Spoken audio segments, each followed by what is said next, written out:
and bouncing back. Yeah, I'm bouncing back. Yeah, I'm bouncing back.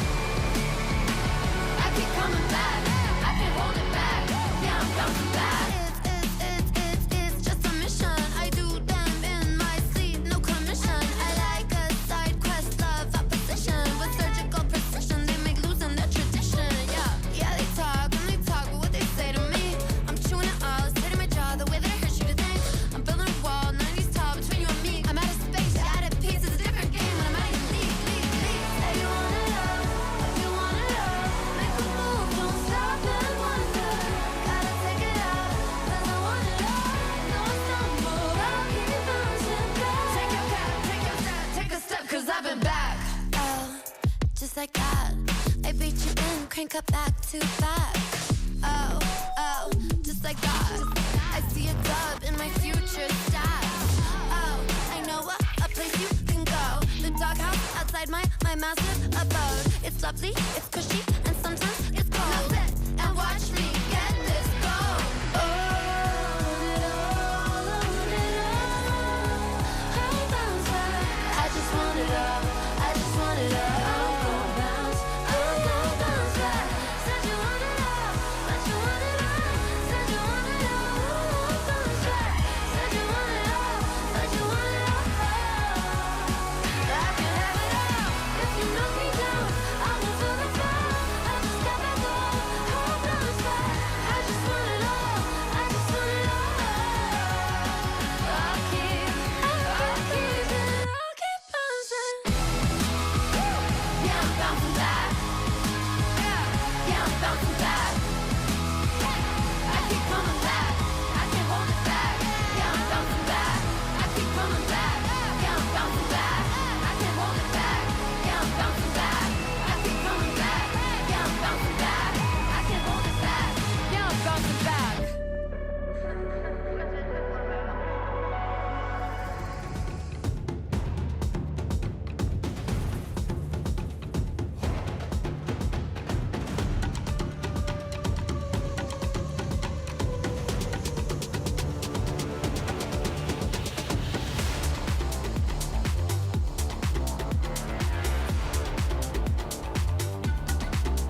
Is our Fortnite family? It is so good to be back. I have missed you all so dearly.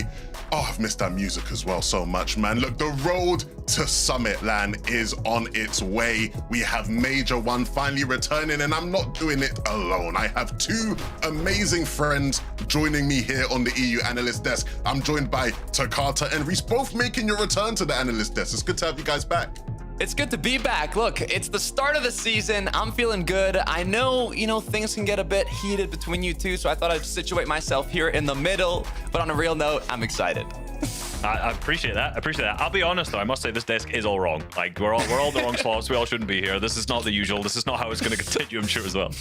While I would love to get involved in the madness that is you two, I'm going to take my hosting responsibilities serious today. And so before we get into talking about Heat 1, which we're going to watch today, it's been so long, I feel like we have to talk about the state of the region. So much has changed in EU, and I want to talk about it. It feels like we have a new era upon us, a new generation of stars dominating at the top of EU. And I feel like if you're talking about big fish who have come in and started to, take over the lobby, there's no bigger fish than Shark. I'm sorry, I had to throw in a pun here. Shark has had a meteoric rise to Car over the past year. Yeah, look, his 2025 total earnings after the whole year, 62K. Now, in 2026, he's already at 45K. FNCS hasn't even begun, and he's almost matched his earnings from last year. I'd be very surprised if Shark doesn't eclipse 100, 152. I don't want to guess where he's going to end by the end of the year. But of course, without the big seasonal tournaments, like he's not even played an FNCS yet and he's already up there. I think he's just a great example of a player who started really young. You can see he earned $300. He was only 13 there. And now he's come all the way up to this point where he's 15 and he's just gotten better and better every single year to the point where he's, arguably EU's best player. Look, the list of young stars who have popped up has not ended there, right? When you look at the difference between 2025 and 2026, the likes of Chino come to mind, right? He's completely turned around his reputation from going from, a young prospect to being one of the best in the world. Yeah, 2024 didn't make Major 2, didn't make Globals, then went into 25 without too many expectations of performing well, but finished as one of the best teams in the world. Now going into 2026, those expectations are high, but will they match them, Reese? You've got to think so. Like, coming off of the momentum that they had last year, of course, like you mentioned, a first in the FNCS majors and then a 7th at Globals, which was, still a fantastic placement. It wasn't maybe what everyone expected because they were contested of Spawn. You've got to think that this year they're going to continue that onwards, right? This is, I was going to say, Chino and Pablo are basically now just established tier 1 team on the region. Anyone's going to say that they're almost guaranteed a top 5 in any lobby that they're in. I think when you say an established tier 1 team in EU, there is no team that is more established right now than Sky and Scroll. Again, another duo that has completely toppled over the traditional apple cart of top EU teams and have rightfully taken their spot at the top. The numbers say it best. Average placement of 4. They've made 8 out of 8 Div Cups. They've won Div Cups. They play the meta incredibly well.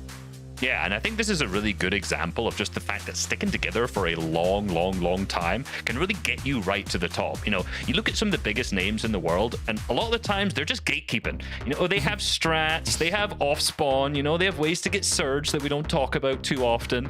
And, how do you get past that? How do you establish yourself as a tier 1 team in the region? You play together since February 2023, maybe with a little break in at the same time, and you just build, you understand, you learn the game together, and then you reach the top. I think it's interesting, right? Because we've obviously seen a bunch of these guys, these newer talents come through and shake things up, right? That's just a small example of some of the ones that have really come into the fray. But a lot of these veteran EU players, a lot of our legends, the players who have won so many championships in the past, are now starting to trust a lot more of these younger talents, right? If we bring up a list of some of the, veteran EU players who are now playing with young stars without much experience, Takata, this looks ridiculous when you stack it up. It's insane. Adding up the finals appearances from the legends here on the screen, it's 96 total final appearances, and the combined from their duos, this new talent is 8. That just shows the difference in experience, but I like to see it. Yeah, I almost said 7 there. I'm glad you got my maths is almost very, very wrong. And, you know, then immediately you ask the question, why would some veteran players be playing with new up-and-comers, especially when you think about the gatekeeping that's happened with the best players always playing with the best players historically. And I think it's safe to say that all the players we listed there are not peaked. They're all slightly on a downward trajectory. Like, you know, you think of Tayson, he was the GOAT in Chapter 2. You think of Thomas HD, he's been around for so long, and he was obviously incredible by globals, 2 years ago as well, but he had a little bit of a stinky last year, and I think you could possibly say the same for the vast majority of these veteran players there. So I think it's given them an opportunity to say, you know what, I'm not doing so great, so let's find some of the newest up-and-coming talent. And I think for most of these duos, it's safe to say that this has been a very good choice. Yeah, and I mean, it's a recent thing happening here on EU. I was thinking to myself, what are some examples of us seeing this in the past? And it brought me to NA. I mean, Reverse 2K with Daymero, even Peterbot picking up Poyo. I mean, Poyo was a West player, went to NA Central, now global champions, one of the best duos in the world. And it makes me think that EU is kind of starting to look a little more like NA in that sense. Oh, Yeah. man. It is changing, Reese, isn't it? It is, absolutely. And it's changing, and you see a lot of these new up-and-comers, but I still think there's a lot of good examples of some of the best players coming from this exact scenario. You know, I go back to, like, Chapter 3, and I think of Aqua, who played with Veno, who then just went on to one of the biggest runs and one of the best players in our region as well. Yeah, we have so many fresh stars, and so if you're watching EU, look out for the new names you maybe haven't heard of before. They might just be the best players in the lobby. 2 stars who I know are going to make today's games so much more fun to watch are Mini Miner and Taco, our casters for the day. It's good to see you guys. Feels great to be back, Levin. It has been a long time coming, but Mini, we have so much experience. That is very obvious when it comes to the EU region, and I would be remiss not to include Pink and Sato as another one of those duos that's just brimming with a lot of experience and a lot of potential development.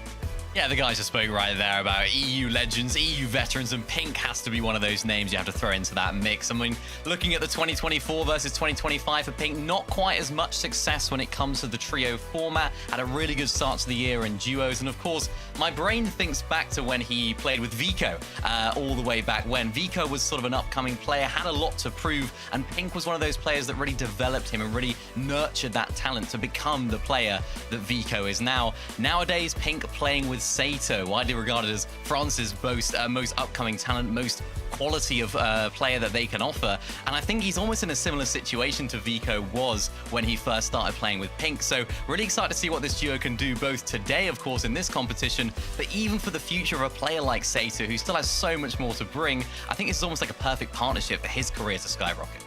Yeah, I wouldn't even leave it as exclusive to the France side either, because Pink himself has been very open about sharing the fact that he even feels Sato to be, one of the top fraggers on this region of Raw. I believe, one time he mentioned top 3. So it's exciting to think about this pairing and whether or not they're going to be able to manifest some success here today, because obviously everybody has their eyes set on making it into the finals here, Mini.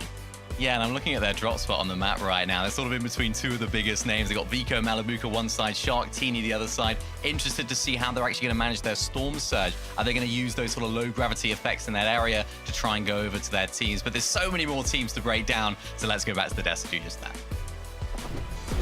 Thank you guys so much. Look, Frankie couldn't be here today, and so I'm sure she will be so happy that they managed to weave Pink's name in there.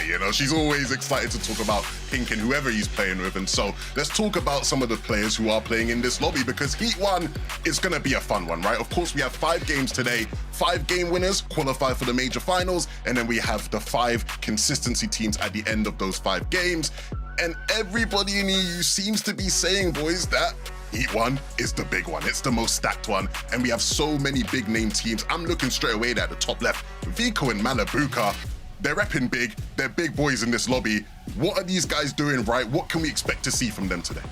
I think one of the best things we can see from these guys is just playing the meta that they're given, right? If you look back to their strat through a lot of the last season where they did well, they had a couple of mistakes they were making along the way, but they were always playing Storm. They were deep in it. They had this great strat where they could rotate through and basically skip all of the early game. And that's because right now, this year, we've not seen an FNCS with it yet, but there is the new net surge. So you basically need to not take damage. So a lot of the teams are trying to skip the mid game as much as they possibly can. And what's interesting is they've completely changed that strategy from last season into this one. They are rotating early now. They're trying to stay in the zone and get there as quickly as they possibly can. They're pre-firing rotates, but it also means they are running out of mats and they have to look for a decent amount of refreshes. But hey, they had the highest average elims in the most recent Div Cup, the second highest in play-ins. So they are doing a good job, but it can be a little risky. Look, you can't talk about this lobby without talking about Shark and Teeny, arguably the favorites to potentially win FNCS, depending on who you ask. And when you look at this lobby, one thing you have to say is that they do have a bit of a hurdle to overcome, but it feels like this team constantly overcomes hurdles, guys. Oh, yeah.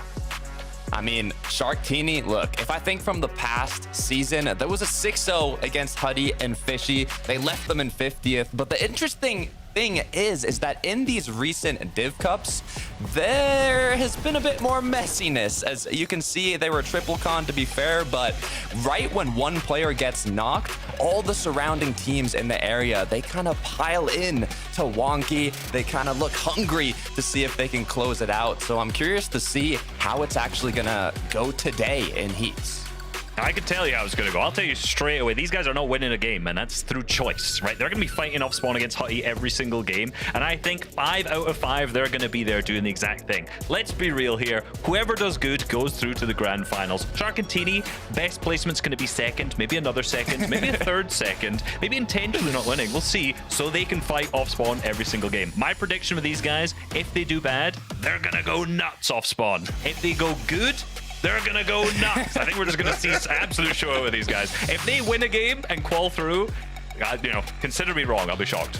I'm pretty much gonna back you there, Reese, on that one. I think we can't not talk about the #1 seed, right? The team that won the play-in stage that was before this one, Thomas and Focus. We already talked a bit about Focus and how he's a new star to Carter. What else can we expect to see from these guys here?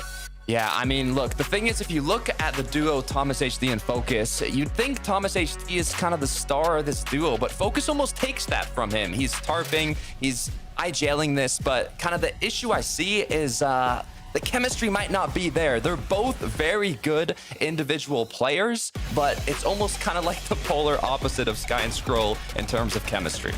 Yeah, absolutely. No, the thing about this team is they are both star players. They are both some of the best players on the region individually. Now, we did say Thomas was coming off of a not so great year last year, but it seems like this year playing with Focus, it all is going well. And I think as you alluded to well there, Taka, they are doing individually amazing things, the actual teamwork sometimes looks a little messy, but it always seems to work. And I think the good result of that is if you actually look at their placements in matches overall, across all of the 7 Div Cups that they've made so far, they've only won 1 game total. So out of I think it was, I can't do the maths on my head quickly, but 7 finals made, they've won a single game. So these guys are consistently making end games over and over, but one of them goes down and the other one clutches up a lot of points. So I think for today, we're going to see these guys just be one of those consistency teams. Look, one of everybody's favorite parts about the play-ins and the heat stage is obviously the teams that can win games. I want a quick Hail Mary from both of you. Who's a surprise team you can see winning a game in this lobby today? I'll be quick. I think Cringe Velko. Ooh. Oh, that's a good shout, actually. That's a good shout, Scotland. Let's go. Truly Zynox, of course. They've been doing super good so far. Very underrated team. I like where both of you are thinking. Plenty of talent in this lobby. We're going to see who can come through and shine. Let's hand it over to Taco and Miniminer to kick off the day. Probably one of my favorite parts about this Heat, Levin, and I should say all of the Heats in EU in general, is that there is so much talent kind of just being captivated in every single one of these Heats minis. It's going to be very complicated to find yourself as one of the team-winning duos, or even just making it through consistency, because I'm even looking at the minimap. I'm seeing Yapko Panzer. I also really want to bag Reese with that Truly Zynox take, but there are so many phenomenal teams, and it's crazy to think that we have to decide on 10 of them here today.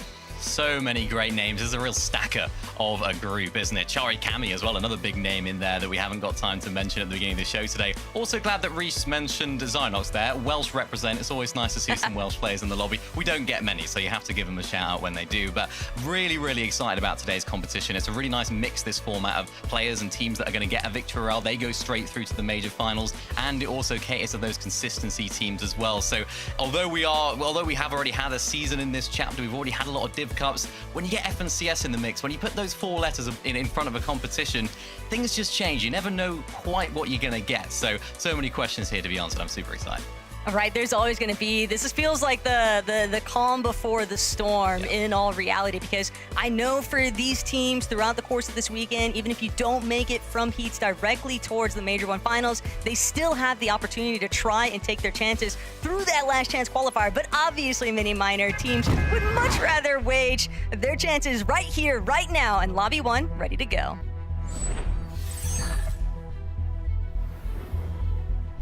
Ready to go indeed. Here we are for game number 1 of heat number 1. This is time, and this is the team's time to make their mark, to get their first step in towards our Major 1 finals, which, as we know, have even bigger implications when it comes down to the Major 1 summit. So potentially a huge leap for some of our teams here trying to make their way there.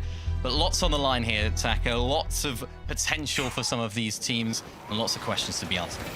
I think one of the first questions that a lot of people kind of had in their minds today is how are iDrop and Medius going to fare here at Dark Dominion? Surely going to be contested by Lunex and Wolvex, and things are getting off to a hot start all around the map though. Cryfalls eliminated. Velry and Chuck will pull out on top of the gas station, but still, Mini, it is evident there is going to be some sparks flying throughout this first match.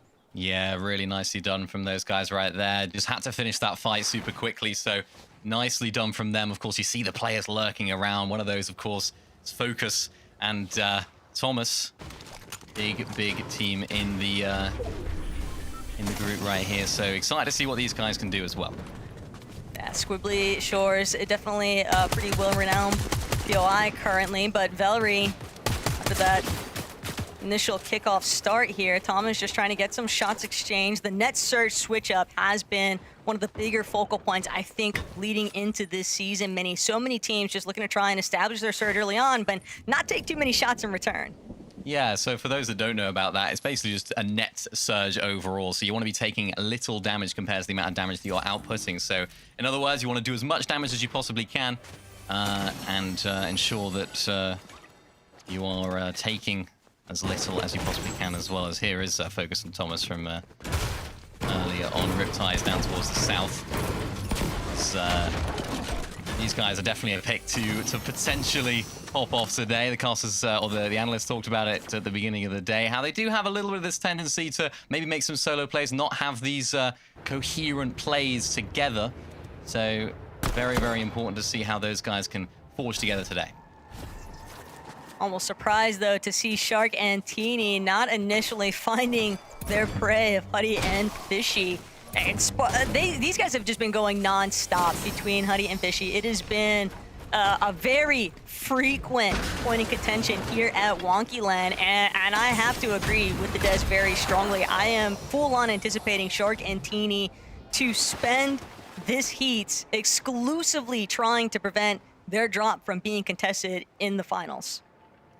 We all saw what happened with them off spawn in those earlier Div Cups. I mean, Shark and Teeny were, of course, dominant, but you don't want to have that going to major finals. It's not ideal, so staying uncontested is absolutely vital, even for Vico and Malabuka up here at Frigid. A team that a lot of people have winning a game. They have so much pop-off potential. Things necessarily haven't been going their way this season when it comes to their, I suppose, potential compared to their output of performances. They've been good, but not great. So much on the line for these guys in order to prove what they can do. Everyone knows what they can do. Everyone knows the experience that they have. So lots of stuff to go for this team. And as well as Cami and Chari, this is a team that, you know, have a lot of experience as well. Cami, one of the most experienced players in the region in terms of Grand Finals appearances. So someone that you'd expect to be in the mix for Grand Finals. And they've had a relatively quiet off-season too, so I think that's probably one of the bigger reasons why you don't necessarily see too much of the spotlight heading their direction. But we have another 5 potentially brewing here at Battlewood Boulevard. Easy. Kind of just waiting to see they're going to have an opportunity to lap back around, but for right now, Nero and Joshbot with primary control of the building space, so I think they'll have good opportunities, but the lurk plays continue. Ziffy and Jerdy, they might have caught Twigs off guard here. It's gonna be bad news bears for this Polish duo. And sure enough, Twigs immediately crept up on and just put to bed. That's an elimination for Dirty Envy. They'll be happy to claim. And now, Medek, he's got a whole lot to overcome here as a solo. Yeah, really nicely played from those guys right there. Actually, just having that patience, just that trigger discipline to go for that 3-2-1. It's not difficult. It's not easy, I should say. It's very difficult to not just make a shot and just to get a little bit too eager with those shots, but combining really nicely there with that Chaos Reloader. Look out for that shotgun, of course, today as well. If you are watching Fortnite Comp for maybe the first time this season, that weapon in particular, lots of our pro players will be carrying it. Does super high damage, especially to the body from close range, and also reloads without you actually having to reload, so almost reloads in the background. So lots of our players will use that as their preferred shotgun. You saw it in action like that. Yeah, and for a Wheaton and Frizz, you can't help but notice Humble Hill is one of the legendary POIs chosen for this first lobby, so that's definitely going to be a pretty big benefit for them. We'll have to see how they circle back to it. For right now, Quick, Bambi, all these duos caught up. A little bit of action here, but it's actually going to be Midro who's left in a solo clutch situation here. Right now, Fizzberry Grenade making it very difficult for both of these teams to kind of get those final punches in, but Bambi is at least going to be able to confirm that first elimination, and I think for the time being, Adrix and Bambi, they're just content to take their spoils as is. Yeah, important to win that off-spawn fight. Not as much loot as there was at Tip Top Terrace now, so that POI has had a little bit of an adjustment, let's just say. So slightly Let's less call it the loot winning logjam off-spawn. landing. Yeah, well, yeah, you know, we've changed it up a little bit, which is it's always interesting, but interesting to see those guys, of course, now bounce back from that. Because of course, losing off-spawn, they're having to disengage and get the reboot. It's not going to be easy at all. No, that's for sure, but so many teams. I know one thing that has definitely been explored pretty heavily by a lot of our lobby leaders. I mean, circling back over to Shark and Teeny, they are chasing Turtle, running for his dear life. Overdrive grenades can only take you so far, though, and Teeny, Shark, would look like they were going to be very adamant on pursuing Turtle. He will escape for the time being. So Latte landing, definitely brewing with some trouble, but Shark, Teeny, haven't had a chance to fully collect what they're after, and that could be a big part of the reason why Dexy, Frosty overhead on that hillside.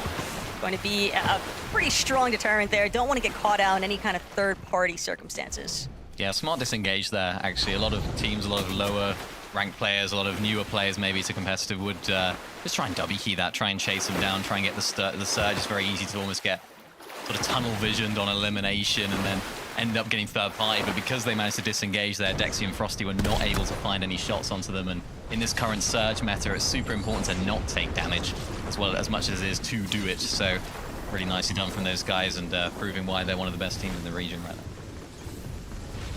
Happy scenes though at Battlewood Boulevard. 2 eliminations means that things have been successfully cleaned up, and that's going to allow opportunity now to play a little bit inside the storm. They had ample amounts of pizza slices, so it's very feasible for them to make a little bit of a later rotation and kind of make more of that dead side approach. Pink Sahar and Seho Sahar. I was going to make a pun there, but I'll hold my tongue. These guys are in the sort of same area which they're dropping, so they can easily refarm and have a nice position. I like this sort of play here from Ping, just refarming some of the brick or Sato's up top, trying to do a little bit of damage from up on top of that big surge base. We're going to see a little bit less of that, I anticipate, here, as we may have seen previously when it comes down to Storm Surge. A lot less teams maybe going for those huge bases as their only form of surge. Lots more potential W keying when it's necessary, because of course you need to try and do as much damage as possible, but also taking little is as important, as we've mentioned. And even playing Storm like a lot of teams are doing right here, and we're going to see a lot of this season. Lots of teams just trying to skip that mid game to not only avoid damage taken, but especially with those shotguns in the lobby that I was talking about earlier, it's so easy to instantly lose around 150 damage to an opponent in a box fight. So because of how strong they are, you just want to be avoiding that, and it's really nicely done from these guys, just playing in the storm and then getting on that dead side. It's good to see.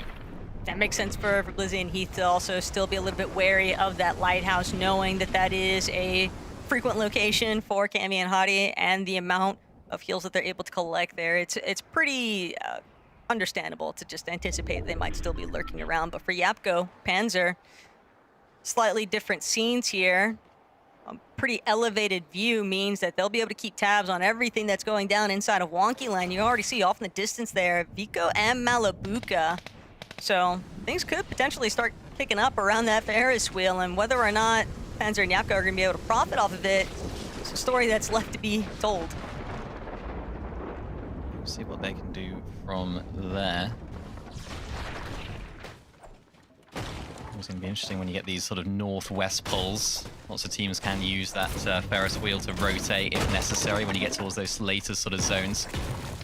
As makes for an easy sort of dead side positioning if they want to. Makes full sense too for Focus and Thomas. Just keep themselves protected, but now with Cringe and Twi starting to encroach on their position, maybe a little bit of pushback opportunities. For other teams though, the Storm does still seem to be the more appealing draw. Although you never want to be one of the last teams in the lobby. You always have to worry about getting focused when you actually make it into that edge of zone. But a decent amount of heals here for Lunix off those Chug Splashes. Shark and Teeny, on the other hand, still pretty deep north. They've found themselves a little bit caught up right now. Health, not necessarily where they want it to be, but they have the fishing hole to rely on for the time being. I think the bigger question is whether or not Nak and D can actually choose to push this a little bit harder. I don't think that they would feel all that comfortable with trying to force this engagement against Shark and Teeny, but forfeiting the fishing hole, I think, could be a pretty big blow. Teeny and Shark, they just seem like they're intent on getting as many fish as they can, though, before they make this next rotation, Mini. Yeah, that's what they're trying to do right now. Just fishing is definitely an option now. It's sort of buffed a little bit as of late in terms of this chapter, so fishing is very much on the cards. Especially for teams that are looking to play that Storm, it's very, very possible. Little gift of a supply drop here. Vegeta and Maria. They're going to use it. Potentially not. I don't know if they know it's there, actually. Are they aware? Might be questioning whether it's safe to actually open up a wall to go for it. There was another duo very closely nestled by, so that could be part of the hesitation here. But Adrian and Vegeta, they'll sit tight. Twi and Cringe, somebody's keeping tabs on where Vegeta's at, but we can see teams starting to become victims now to this net surge standard. If you weren't able to actually maintain your surge threshold, you're going to have to force some form of an engagement. And yeah, for Cringe Twi, they are well above the damage threshold. They're not too pressed, but Adrian and Vegeta, a completely different scenario. Their best option might actually be to try and force a fight with Twi and Cringe. They're gonna have to jump into somebody's box soon enough. Don't think that they can just depend on the lobby thinning itself out, because Pixosi, Saren, also breathing down their necks. Adrian and Vegeta, strike now or never. You're using up every single one of your heals just to stay standing, and only 126 below. That's just a singular shot that they need to connect to get above that threshold. And zone's moving as well, so it's going to be really difficult for them to find that. And no, look at this, taking so much damage, so that number is going to continue to drop, as now they've got Surge to worry about, other players in the area, Storm to worry about as well. It's a nice shot, though, from Vegeta. Pixovsky finds an elimination as well, puts them just above, so that's a savior for them. Also inside the Storm, inside of this mist, so they're going to try and make their way in as soon as possible. But so many teams here that are low on Surge are trying to rotate in late. It's going to make for a little bit of a frenzy when they make their way in, because they're going to start to look for some of this damage. And even 54 above here for Pixovsky's team, they still need to find a little bit more in order to be safe, because you're not just safe by doing damage, you also want to take a little less as well. So if they do get shot at, they need to try and offset that with some damage of their own. They've basically just been trailing behind Cringe and Twi's rotate, but now Pixosi, Saren hanging at the bottom of this hill face.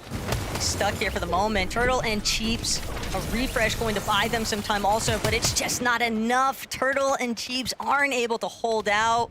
The lobby has claimed another duo. As more teams begin to pile in, the congestion is definitely starting to pool up here, but Cammy and Hadi, they've done a great job at elevating their position, managing to find themselves just a layer or two above the rest of this lobby. it seems like for a moment they might have had Teeny and Shark in their sights. They're at least fully wary of the fact that there are teams making their approach from that north side of the zone. Yeah, nice position though from Cammy, just in the sort of center of the zone, able to look around and try and do as much damage as they possibly can if they need to. Giving themselves all the options as the zone continues to pull towards that north side.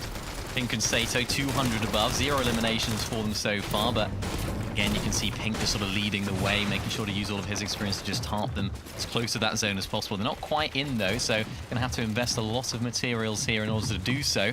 Now only 119 above, 130 above now as it's ticking over. They do have to be wary of that as they do make this rotation. It's the constant jumps, though, right? Between 130 to 104. It's just too close for comfort. They're going to need to force a fight anyway. I believe that they are in dire need of some material if they want to try and close out for the end game and make a decent run of it. But Panzer, Yapko, a team that's living life a little bit more lavishly just outside where the thick of the mayhem's taking place, they are fully focusing in on teams that are already trying to duke it out between each other. And Panzer, Yapko, 635 above now on that surge threshold. They have the world at their feet. It's up to them to decide when they actually want to make their rotate. It's all about the positioning game for them. Same case for Thomas and Focus, doing a decent job at just managing their surge throughout each of these rotations. But this next zone pool, it's going to force everybody to expend a couple of these overdrive grenades, and the big part is just not getting tagged along the way. Yeah, favorable zone pull for them there as well. Just pull to their side. Nice elimination there for Pink and Sato. Looks like they just about needed it with their storm surge situation. So that's 2 elims for both of those guys right now. But it's dropping, it's dwindling. The damage as the rest of the lobby is doing damage and they're taking some. They're only 1 above Taco. This is real dire situations for them. They just need to try and find themselves a little bit more damage to get themselves up and of course then make that rotation. But at least it's still above. Sometimes that's all you need. Vika Malabuka also sitting a decent spot here. And the main thing for this duo is just making sure that they clean things up around the edges. They've had so many circumstances where they've had prime opportunities to, I think, lock things in for that perfect top tier placement, perfect top tier performance, and yet they've fallen short when they least expected it. But this is big scenes right now for Panzer Yapko. A little look back into a successful elimination they were able to find prior to their last movement. Cringe and Twy, though, they've actually opted to put themselves onto high ground for the time being. Whether or not they're actually going to be able to maintain this is a separate question entirely, though. Their material count is running a little bit thin, but they do have a good amount of surge here, Mini.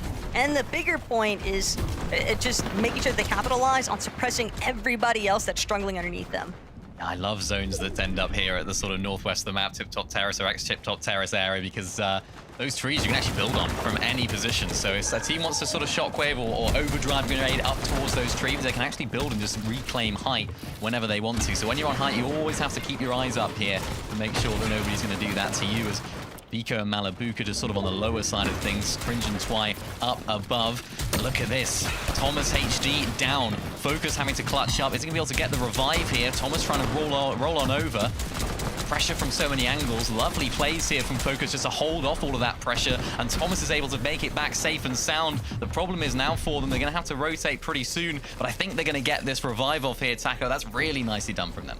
And they at least had enough surge to work with that I don't think they're going to be too hard-pressed, aside from just dealing with the duos that are rotating behind them. You got Dexy, Frosty directly underneath where Focus and Thomas are currently located. Cringe and Twy, they've also got their signs to go. Got to move on towards front side, overdrive grenade, but now looking a little bit slimmed out when it comes towards their mobility. They are going to have to depend on finding a refresh somewhere, despite the fact that they have so much surge damage. It is going to shut off for the time being. Now Medius and iDrop get a chance to check back in, see how things shaped up. They made it out of Dark Dominion, so that early off-spawn contest clearly not deterring them too heavily from making it into this endgame. Here it is, though. Bambi and Adrix up on high. Really nice position for them. You can see extending out to make as much of that high ground theirs as possible. You see Focus and Thomas looking up right there, maybe having a look to see if they can claim it for themselves. But Vico Malabuka down on the mid ground. Really nice positioning from them so far. A couple of eliminations as well, but they don't have Bill's Taco. They need the materials. They need to find a refresh, and you can tell that they are hunting for anybody that might be caught off guard inside of the backside of zone, but now Bambi Adrix, there's continuing to rain down from above. Vico's gonna be the first to fall here though. Malabuka, last slice of pizza has been consumed, and now with 0 materials, he's gonna have to make this edit out. Hope that he can find a big shot. Pump going to come through for him though, and just a little bit of siphon materials. Every bit counts here. It's just one more lifeline. The placement points continuing to climb here because they need this now more than ever. They don't want to find themselves sitting through the entirety of these Heat's 5 lobbies, but for right now, Malabuka still trying to make it happen all by his lonesome. Panzer way up above though. Yapko and Panzer have decided to challenge Ajax and Bambi for height, and they're not the only ones hunting. Teeny and Shark right at the very end of it. Shots from overhead. Teeny gonna get the elimination onto Panzer, and one more time, Shark and Teeny continue to display why there's such a dominant duo in EU. So high up, really nicely done from them, and now they're raining down fire on the rest of the lobby. Thomas and Focus back together as a duo after that clutch revive from Focus. Can they make their mark in this lobby? They need a refresh as well as they try and jump into the box on low ground. Can't quite find that elimination though, as Shark and Teeny just continue to rain down fire from up above. Shark having to make a play down here as well, just trying to apply as much pressure as he possibly can, but Thomas HD down on low ground, getting all sorts of trouble from different areas. It's absolute chaos down there. But you can never count out Thomas. He's always one to be able to find something from nothing here. As Thomas just continuing to sit inside of the Flowberry Visionade, but still, Thomas hasn't been taken out. Last 4 builds, and Prism gonna be dropped straight to his feet, but Thomas needs those closing shots. Finally, the Siphon gonna tick through. That's gonna be a big extension here for Focus and Thomas. They are cleaning through this low ground. Is now Shark Teeny from overhead, trying to see if they can cement this first lobby. We didn't think that they were going to play it out for the victory round, and yet they're trying to make their standard known here. Teeny and Shark, full control of height, but Focus, Thomas, they might have something else to say about it. Shark's gonna go down, Thomas gonna go straight up. Teeny now scrambling in the low ground, but it's all Thomas and Focus. Even without any shield, it doesn't matter. Thomas finding everything that he needed to, and he's gonna find the victory royale here in Lobby 1. Wow, from the revive to the victory royale, they have done it. What an end game for those guys. They were a little bit scuffed there in the beginning of that end game. They had that knock from Thomas, but the revive came through, and oh boy, did they do that so well. Shark and Teeny, what a performance from those guys up on height. Hopefully a sign of things to come, but a great win from these guys. Wow. I mean, look, I was ready to come here and just dunk on Rehab and just say, Rehab, you were talking all of this about Shark and Teeny not wanting to win a game, and out of nowhere, Focus just hits a crazy pump. We were bigging him up to Carter of how talented this guy is, how big of a star he is, and he showcased it so well here.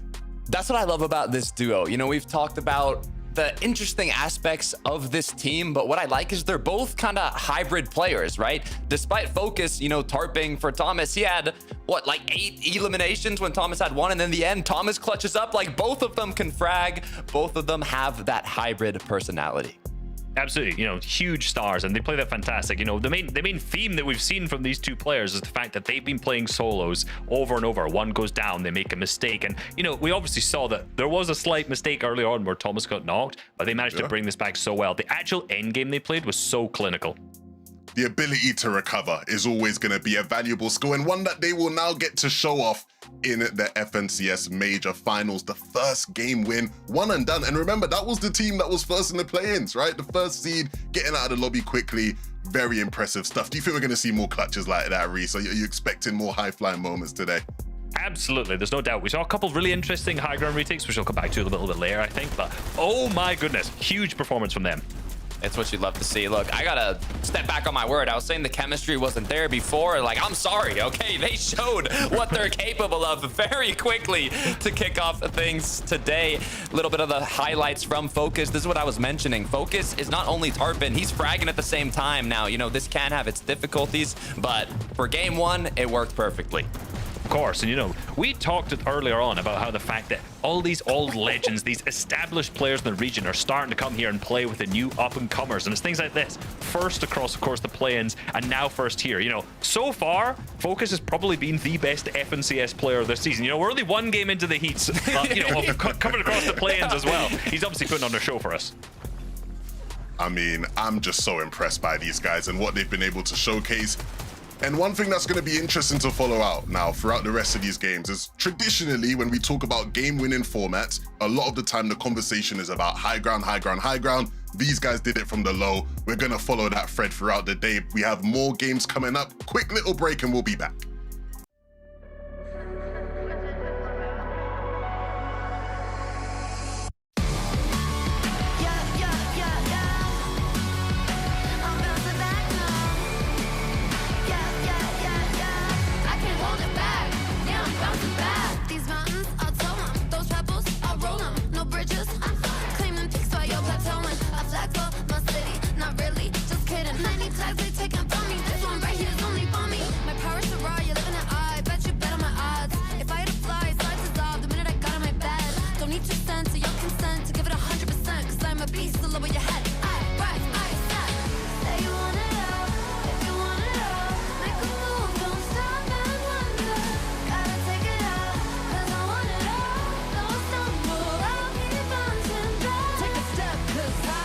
Bouncing back, yeah, I'm bouncing back, yeah, I'm bouncing back. I keep coming back, I can't hold it back, yeah, I'm bouncing back. It's just a mission. I do them in my sleep, no commission. I like a side quest, love opposition with surgical precision. They make losing their tradition. Yeah, they talk but what they say to me, I'm chewing it all, straight in my jaw, the way that it hurts you to think. I'm building a wall, 90s tall between you and me. I'm out of space, you're out of peace. It's a different game when I'm out of your league. Say you want it all, if you want it all, make a move, don't stop and wonder. Gotta take it out, 'cause I want it all. Don't stumble, I'll keep bouncing back. Take your step, take a step, 'cause I've been back. Oh, just like that, I beat you in, crank up back to back. Oh, just like that, I see a dub in my future stats. Oh, I know a place you can go. The doghouse outside my massive abode. It's lovely, it's cushy, and sometimes it's cold. Now sit and watch me get this gold. Own it all, own it all. I'll bounce back. I just want it all, I just want it all. I'm gonna bounce back. Said you want it all, but you want it all. Said you want it all, I'll bounce back. Said you want it all, but you want it all. I can have it all. If you knock me down, I won't feel the fall. I just got back up, I'll bounce back. I just want it all, I just want it all. I'll keep bouncing. Yeah, I'm bouncing back. Yeah, I'm bouncing back. I keep coming back. I can't hold it back. Yeah, I'm bouncing back. I keep coming back. Yeah, I'm bouncing back. I can't hold it back. Yeah, I'm bouncing back. I keep coming back. Yeah, I'm bouncing back. Wow, I mean, that first game did not disappoint. You always want to come into the heats and see the stars of the region, you know, battling it out, throwing punches before our grand final next weekend. And we got that with Focus and Thomas winning the game. But there were plenty of other big names who showed, you know, partially their best hands at times, other teams sort of fighting back. I feel like one of the teams we obviously mentioned at the start of the day was Vico Malabuka. We talked about, you know, some of the trials and tribulations they've had when it comes to the meta. And I feel like we also saw a bit of that in this game, Takata. Malabuka having to spend a lot of it solo clutching towards the end. Yeah, having that kind of polar opposite playstyle from last season, where in this season now, they are going as fast as possible to the zone, rotating. They're not playing in Storm, but they actually ran out of mats quite quickly in this end game. But what's interesting to me is if you look back at the Div Cups, the best two performances from Vico and Malabuka were both solo clutches. One from Vico, one from Malabuka. And kicking it off today again with a solo clutch from Malabuka, I mean, it shows what happens when you put two EU Titans on the same team. Absolutely. And, as you noticed, while we're watching through this package of their match there, when it got down to a solo, when Vico went down there, that was like top 20. And Malibuko was able to get all the way up to a top 5 here by himself. So unbelievable performance for both of those. And, right now that's flown them up the leaderboards in the first match already. Yeah, I mean, guys, we always sort of want to see teams have this consistency and this fluidity and this chemistry, but both of them can solo clutch that well to Qatar. Should we be that worried about these guys? Look, they definitely have what it takes. I'm wondering if they just want to get a bit of practice, and it's weird because when one player goes down, they just like the other just heats up, he fuels up, he gets like the energy from his fallen teammate and is able to power through the rest of the game. Reese, we have to talk about Shark and Teeny. They held the keys to that lobby, it felt like, up on high, and they didn't quite open the door to the finals. No, they didn't, unsurprisingly. I'm not sure why they didn't win this game, because I've never seen Shark lose one of those before. I felt like that was a little odd. And, when I look back through, all of the division cups, they have a 20% win rate in games. And, they also have a 20% second rate. So you know what that means? That means they've actually never placed second in a division cup finals match before. And yet this is their first second here. I think that's strange. Yeah, it must have been the wind. They were high up, maybe pushed them off, something like that. But it's perhaps. Despite that, as a reminder, they did make it off spawn. They didn't fight instantly, and they were able to get high ground, get to the end game, and almost have everything in their hand. But, they're going to be playing out the rest of the day. We'll see if that trend continues. Oh, come on, guys. We can't. Reese, I ain't letting you do this, Reese. You're not hitting me with this Shark and Teeny ain't trying to win gimmick. Shark got pumped in the side of the head. He didn't even know where he was towards the end there. We got to give Focus and Thomas the credit. That's all I'm saying. I was going to say, I just going to add a little bit on top of it right there. You saw that was an insane shot from Focus. It was. From the right side of the zone, sprint jump max. I'll take it. Maybe Shark just somehow didn't know he was there. Yeah, we got a couple more games to figure it out. That's the thing. It makes me excited but sad at the same time because now they're qualified, right? They got the VR. They're already qualified through, and we're not going to get to see any more Thomas and Focus till the finals. Yeah, look, we spent a lot of time talking about a couple different teams, but we didn't speak too much about iDrop and Marius, and they are two bigger names in this lobby who I think have the potential to make waves here. What do we make of their first attempt here in Game 1? Yeah, I mean, they played well, and in terms of consistency, they should have a decent shot. I mean, it is 10 duos that qualify through consistency, so seeing how they were able to play Storm, control it, and hit their shots, I don't know, Reese. I want to see it happen. Yeah, I mean, this is the kind of team where this lobby should be easy for these guys. Like, let's be realistic. I think these are absolutely a grand caliber team. I don't think Heat should be any much of a struggle. And I think, the first game, they already placed 4th with 4 eliminations. Like, I very much so expect that to continue throughout, the rest of the games. It looked like they were going to be contested off spawn, but it seems like they've gone completely uncontested now in the mid-map. So, if you look back through last season and the Divisional Cups this season so far, their biggest issue has always just been fighting in team off spawn. So now being uncontested, shown that they can perform in the first game, I think this is looking really good for them across the rest of the heat. We'll see whether the lobby continues to shape up in their favor. Of course, we have one less team now in this lobby, and I'm super excited to see how the rest of the players react. We're going to send it back to Taco and Miniminer to kick off Game 2. Thank you so much, Levin. We are here now for game number 2. We've already completed game number 1, and it did not disappoint whatsoever. Thomas and Focus already booking their ticket to the Major 1 finals. It also begs the question, who's now going to be landing over there at Riptides, potentially an uncontested drop spot? Are some of our teams that are contested looking at you? Maybe Hutty and Fishy potentially moving on over. Who knows how things are going to play out? But that's the beauty of this format. When one team goes through, they're completely out of the lobby. Yeah, I am very interested to see what team actually ends up heading over towards Riptides. Wouldn't be surprised to see more than one team, too, maybe trying to stake their claim for the remaining lobbies, Mini. But you have to remember, it's only 5 matches that these teams have to work with. So whether you have familiarity dropping at Riptides or not, maybe it's best to just try and replicate some of the success that we saw Focus and Thomas just have in Game 1. Yeah, it was really nice from them overall in their game, wasn't it? Their mid game was played really nicely. The zone definitely played in their favor towards that west side, but they still had a lot to do there at the end and prove why they're still one of the top teams in EU, especially since Thomas has yet to win an FNCS title. I think everyone in EU is rooting for him to win one eventually. So maybe, just maybe, this could be their time. But again, on the drop spot situation, you can almost do a bit of a double bluff where there's maybe 3 or 4 teams now that end up landing there, or maybe there's no one landing there at all. It's always really interesting to see how that goes down. But game number 2 is on its way, so let's get straight into it.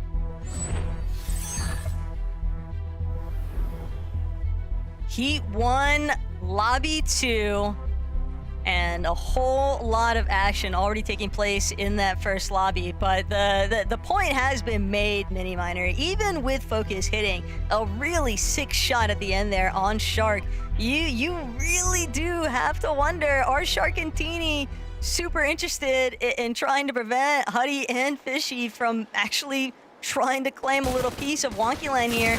And the Ospawn fight, it's definitely going to get aggressive, but not in Teeny's favor. He's going to get picked off from Fishy, who just managed to find a really nice line of sight there. Now it's all up to Shark. Is he going to be able to push back instead? Might just be a full-on disengage.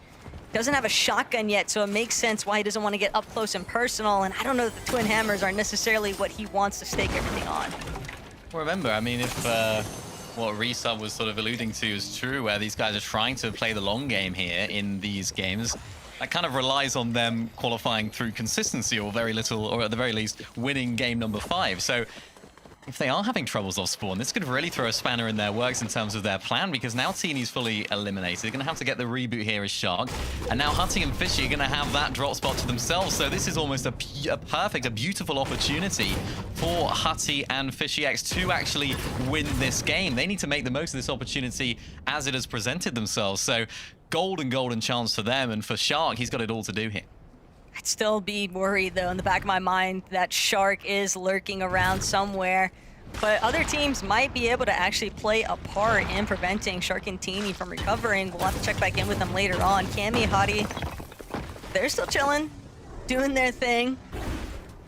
They've had full control of Squeeze Point Lighthouse for a while, and no teams really seem to be all that interested in trying to pressure them super early on. So for them, it'll be typical scenes, I think. Just farm it up and then focus on the rotates. Chuck and Velry, though. Bit of a fight here at Squibbly Shores. It's all starting to get a little bit heated at the shores. I'm sure Cammy will be looking over at this. Really nice shots from Chuck in there. It is. That's fantastic. Already turned the tides on that fight. Got the elimination, but I think there's another team lurking on by here, Take. There's another team rotating on through, so the fact they're able to finish that fight so soon is really effective for them. And now they can continue to farm up, but they've got teams to the north, teams to the east, and teams to the west. Velry and Chuck have so much in terms of damage, they don't want to be losing any here. Very reminiscent to what happened in game 1 there against Ken and Cryfall. So Chuck and Velry, they've certainly been hitting the off-spawn practice, that's for sure, Mini, because being able to find another pretty successful elimination right off the bat just means that they now have a little bit more opening here. And they're trying to confirm the rest, but the Twin Hammer lurk in the corner. It's still not going to be enough. Velry does get knocked, though, and the third party now is going to intervene here. It's been an exchange, but Adrix and Bambi just completely caught Chuck and Velry off guard. Really strong eliminations to boot here, and he'll be able to get the revive. Oh, they just didn't check that building before they rotated in there, and they ran through, and what was looking so strong for them in terms of their off-spawn success is now just all come crumbling down. And even for Adrix and Bambi, this is not done and dusted yet. There's another team coming on through as well, so not only do they have that little bit of loot there for themselves, they've also got to make sure that another team doesn't come on through and fight them for it, but the disengage is going to be coming through there, so they'll get away with it. But yeah, really unfortunate there for Chuck and Velry, who started so strongly. Now they've got a solo situation, so they're going to have to try and find the reboot if they can. It'll at least keep their heads on a swivel heading into the third lobby. You always have to anticipate that things are going to be under constant development when it comes to this Heat format, and especially knowing that there's only 3 lobbies technically left after this one. So Vico, Malabuka, while we saw a crazy solo clutch at the end game 1 from Malabuka. Vico would obviously prefer to be by his side, but things are starting to heat up here at Frigid Fortress. Chris and Cactus gonna make it very difficult for Vico and Malabuka to just freely farm things up. They've actually interrupted their loop path entirely. Yeah, it's a tough one there for Vico. Of course, you have to understand your surroundings so much when you are looting like that as a solo, but you throw a bit of a spanner in the works for them, a little bit of a problem for them to deal with. This XQ and ES White on the southern side of the map, on Boulevard. Looking pretty strong, looking like they've got a really nice setup here for the end game. Already an elimination to their name as well, stacked up on loot.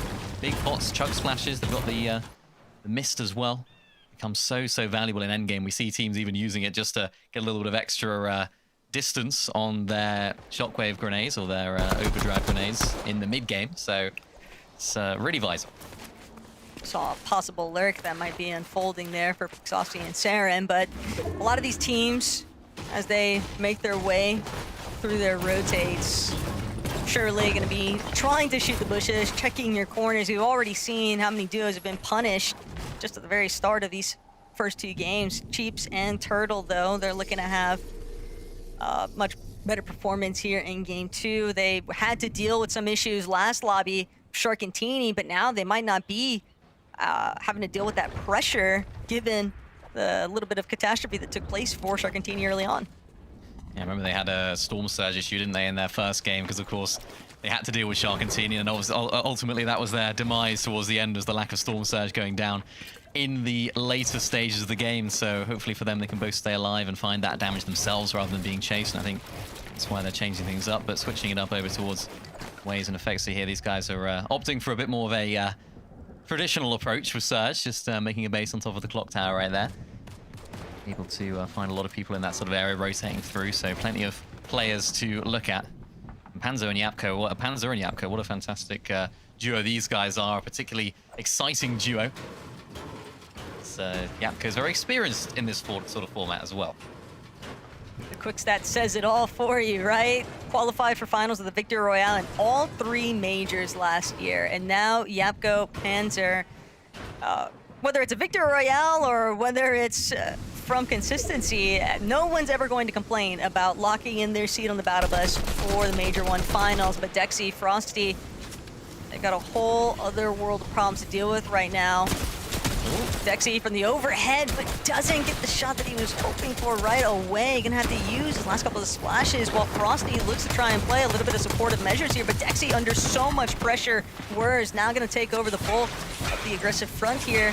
As Frosty continuing to wrap around, just trying to back up his duo, but only a couple of pizza slices on Frosty. Whether or not he's gonna be able to actually drop them from Dexy, but this is still much more of a stalemate than what had initially been intended there. Dexy just wasn't able to open up with that initial knock that he was trying to claim.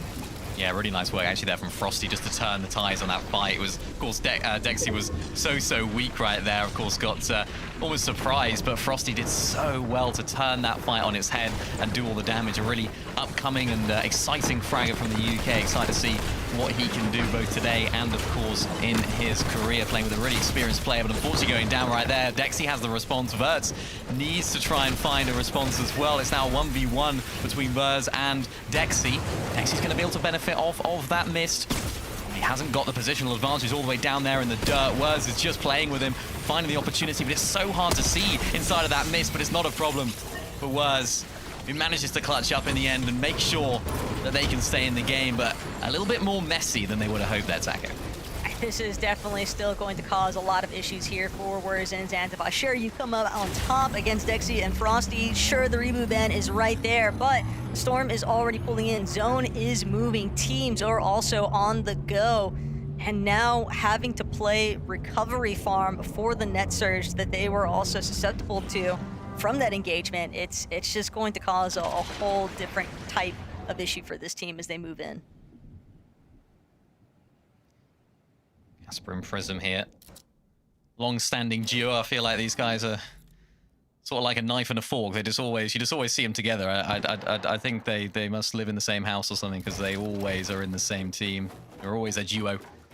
You can't mention Prism without Casper, and I like that in a team. I like to see teams that have stayed together for so long. The Analyst mentioned it at the beginning.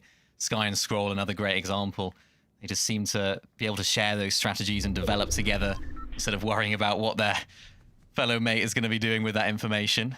Very central zone, though, as you can see on the left side of the screen. So a couple of players and teams playing inside of that storm. And for Casper and Prism, they do have to make this rotation at a good time. There's still that team and Zucky down below them. But it's all about timing now for them. Are they going to try and get as central in as possible? How's their Storm Surge looking? Are they going to try and get in deep, or are they going to try and play edge? Let's wait and see. Yeah, good things take time. For Artis and Hero, they're definitely trying to force the issue right now up against Blizzy. They want another elimination. They're going to need to work with both of them ideally. Heath and Blizzy, though, seemingly in the driver's seat right now for this current engagement, but HP bar is not exactly where you'd want them to be. Blizzy's gonna have to come to a halt here. Just take this opportunity to heal up. Meanwhile, Ortiz, he's gonna find the opening shot currently onto Heath. That much of a shutdown.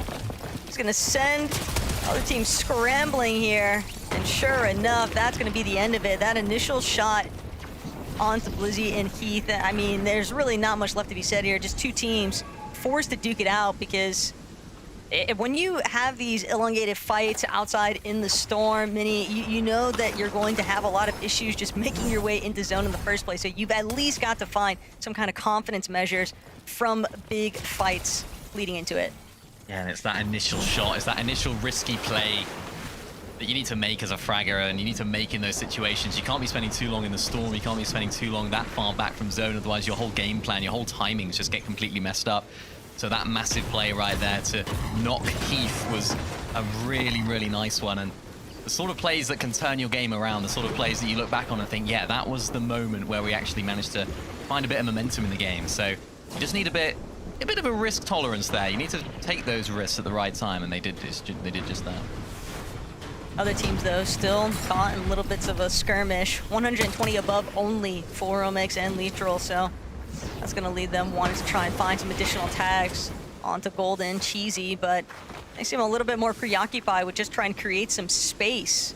Maybe a little bit of a lurk opportunity here. It depends on how Lethal actually chooses pan out of Battlewood Boulevard, but both of these teams relatively even in terms of their loadouts. They both have ways to sustain themselves inside of these early storm ticks, but when you move into 2-tick territory, Mini, that's usually a pretty clear indicator of make a decision, commit to either the fight or to the disengage and start rotating. Because at this point, you're just leaving your both of them are just going to be worse for wear. Yeah, it's difficult. I mean, when you're in that position, you need to try and finish the fight as soon as possible, get back into the zone, so that all of your game doesn't get thrown off, because you take a little bit longer in some of your positioning and some of your plays, and it kind of offsets the rest of your game. You spend a little bit too long losing, you spend a little bit too long in a mid-game fight, then you're late to end game, then you're getting farmed for Surge on edge of zone, then you're late, and it's just so much that has a knock-on effect. So it's really, really difficult to sort of turn your game around from that position. I mean, one way that teams will do it is just by finding a team maybe that's keying them, or they try and key a team that's looking a little bit weak, and then just get all of their loot as they rotate on in. But of course, that's reliant on there being a team in that position, and it's really not easy to do at all. So for a team like Lunex who need to make their way in, they're just gonna have to hope that there's no teams already set up inside a zone that could potentially attack them. Campfire's gonna buy them a little bit of time, at least away from that engagement that looks like it's starting to build. Thomas overhead for a moment, but it's gonna actually be Cringe, Twy, Hadi, Cammy, just all kind of simultaneously trailing each other. Vico with a little bit of a lurk around here, gets a couple of opening tags. 76 above only. Frigid Fortress has definitely been very problematic just for them finding their opening surge. It's always a little bit difficult too when you're waiting essentially at your POI for the team to start pulling in, and just knowing that they were challenged so early on by another duo. That could be a big contributing factor for as to why Vico and Mali find themselves much lower on the threshold charts than what they want to be. Yeah, and even when zone just pulls towards your POI, it's can be quite difficult to get those Storm Surge tags when you're rotating along. It can be a little bit easier. You can find teams on that rotate. It's a little bit more difficult when you do pull zone like that, although you do tend to take less damage, so a different way of looking at it. Kirian, his teammate here, just on the edge of this zone. They still need to make a little bit of a rotation here, Taco. It's not going to be easy for them. There's so many players in front of them. And still a ways to go. Even though it's not a long distance, there's still so many people inside of the zone. And when you're below Surge, like Jux and Funex are here, it makes it even more difficult.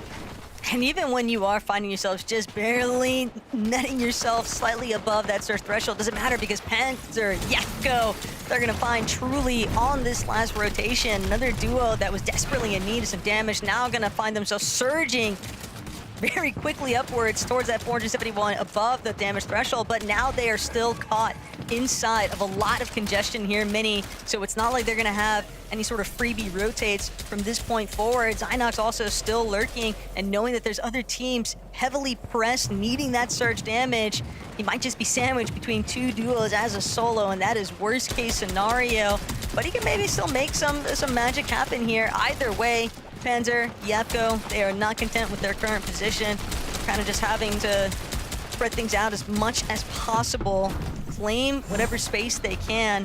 They're definitely still hunting for more. Nicely done here for Gotti and Kiri.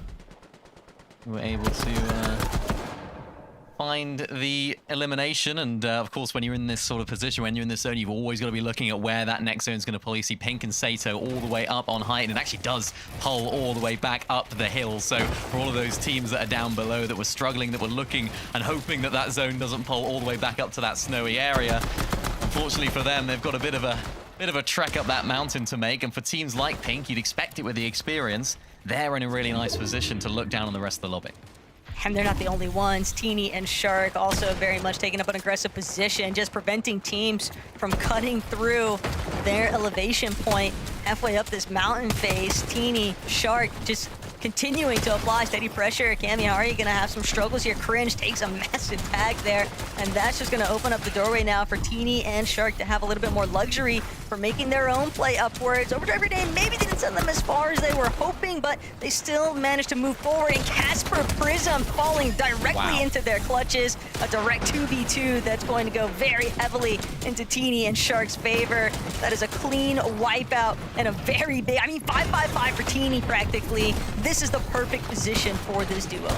Casper and Prism trapped Teeny. They full boxed him on that rotate. You saw them with that overdrive grenade, but then somehow Teeny manages to turn it over. And there's another one, another player inside of the box. That's Vegeta that managed to find their way in their box. You don't want to get in that close quarters combat with Teeny and Shark because they will put you down.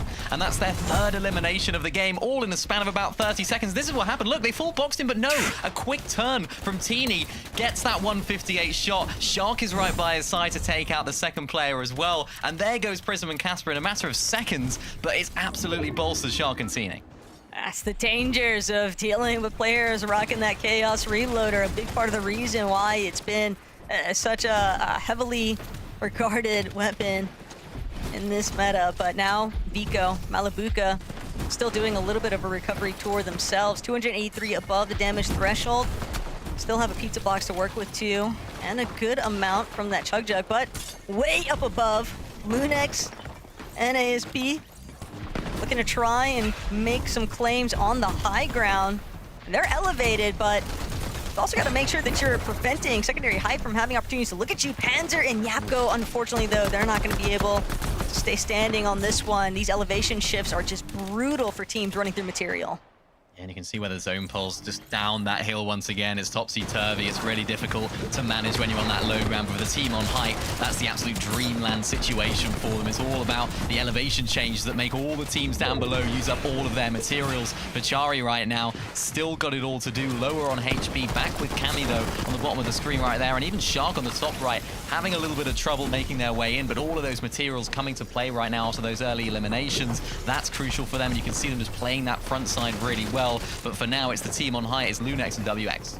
Oh, we're just comparing rags to riches here. Shark, Teeny, they've got everything at their disposal in comparison to Cammy and Hadi. who are quite literally only working with weapons. But Cheeps, Turtle, they've decided they want elevation for themselves, and they're going to claim it. That Flowberry Fizz, the overdrive, going to take them surging upwards, and they've got an okay amount of material. Still would likely prefer to have more builds here, but they've been chopped. Mini, fortunately, they have a Flowberry Fizz, so they won't be eliminated from fall damage, but height completely topsy-turvy one more time. Turtle comes crashing down, big tags, but now the material count is a problem as Huddy, Fishy, that earlier success at Wonkyland, they know this is their best opportunity to prevent themselves from being victims of the Shark-Teeny grinder. And look who's on second height, Shark and Teeny. They need to try and suppress them as much as possible. It's their main opponents in this lobby. It's their main opponents when it comes to the major finals. If they make it there, could we see the 2v2 of all time right now? As Cheeps and Turtle did find their way up on high ground, but it's all come crumbling down for them as they now have only one player in the duo, I believe. So now it's all about Hutty and Fishy X. This is absolutely vital for them that they make the most out of this game. If they can win it, that'll be huge for their chances here. But here comes Teeny inside the box. That's not where you want to find yourself, as there's an elimination already coming through onto Cheeps. Teeny and Shark making their way through these mid-ground layers. Shari goes down there as well. That's their 6th of the game. They're just an unstoppable force right now. It's just a familiar sight, but Shark, he's going to be put down. This is worst case scenario now. Teeny has to go as a solo. Doesn't even have time to think. Can't go for the revive. He's going to be forced to play this one out as a solo. And Huddy, Fishy, they're still so healthy. They're on height. Medius and iDrop, though, they seem like they're really making a serious control play through these mid-grounds. No one has managed to run into them just yet. It might be Teeny that falls into their clutches if he's not careful. Midro now towards the back of their tunnel tart. But Midro is going to be able to still create some space, just taking his time, but he has to follow the zone. He doesn't have any options here. Jumps forward. Teeny has been claimed, though. Medius and iDrop, they're going to be the ones that try and take over in these low grounds as the elevation continues to pull down. Huddy, Fishy, they'll be forced to drop. Yeah, the zone has actually pulled back over all the old builds, so for the low ground teams, they have a bit of space. For the high ground team, for iDrop and Marius, they're continuing their absolute domination here on the mid to low ground layers. That's a huge refresh for them to keep them going. For Hutty and Fishy, they're needing to try and find their way down as soon as possible now as well, as now it's down to the top 4. One solo, Twine Cringe in the mix as well. They've still got it all to go down on this low ground, but the elevation changes aren't going to be easy for them. iDrop hits a huge shot, having to retreat as well, as Marius is still there too. iDrop goes down and Marius has it all to do on his own. Cringe is on the other side. Marius can't get his shotgun reloaded, so he's going to have to drop all the way down. It's absolute chaos right now on low ground, where Hutty and Fishy are just able to rain down fire from up above. And Fishy and Huddy, they're just so healthy. They're finally going to start to make their descent here, Mini, but I believe the damage has already been done. Matty is just so incredibly low, hardly had any materials to work with. It's whatever he could siphon off of Midro's body, but Fishy, Huddy, they're going in for the final blow here. The victory royale right at the tips of their fingers nearly slips away, but Fishy will find Mattias despite a well-placed shot there at the end. It doesn't matter. Wonky Land, it started off hot here for Huddy and Fishy, and they're going to be able to capitalize on that opening sequence, Mini. I mean, what a story. Hutty and Fishy, they needed to make that game count. We know that they're the inferior team when it comes to off-spawns based on history against Shark and Teeny. They had one win off-spawn the second game. They needed to make it count, and oh boy, did they do just that. Now it might be Shark and Teeny unconned. Who knows? We'll see what the analyst does think. Well, that has thrown a massive spanner in the works for Shark and Teeny. If you are a Shark and Teeny fan, you won't be happy with that conclusion. But if you're a Hutty fan or a Fishy X fan, you will be jumping to the moon. That was the game they needed, Reese. I mean, it couldn't have gone better for them there.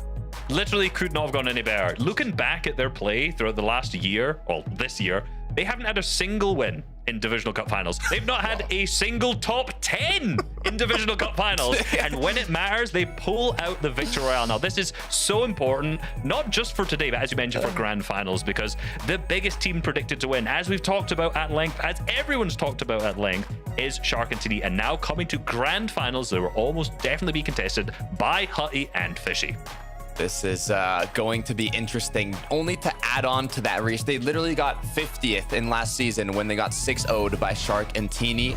Now, if Shark and Teeny make it, which is basically, you know, I'm not guaranteeing anything, but if they do, we're gonna have a fun major finals.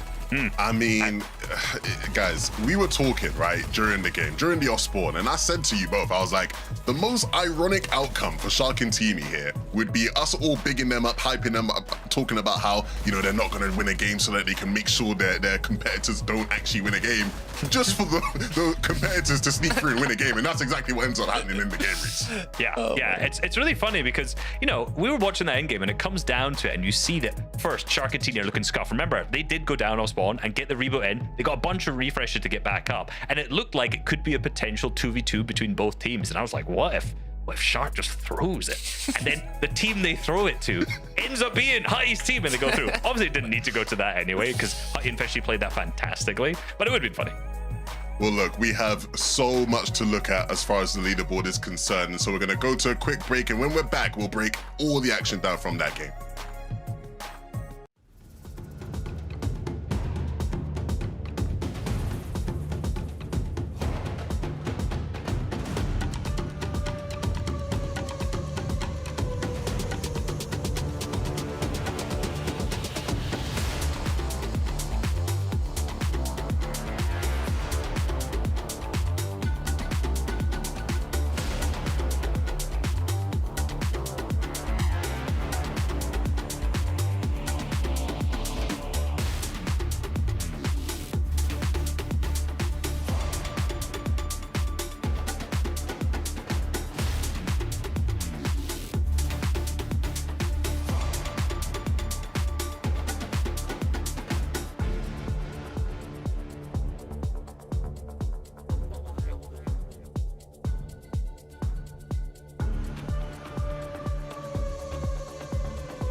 After a surprise second game win from Hutty and Fishy, we have to talk about where that leaves the rest of the lobby. And I think we have to start with their off-spawn rivals, Shark and Teeny.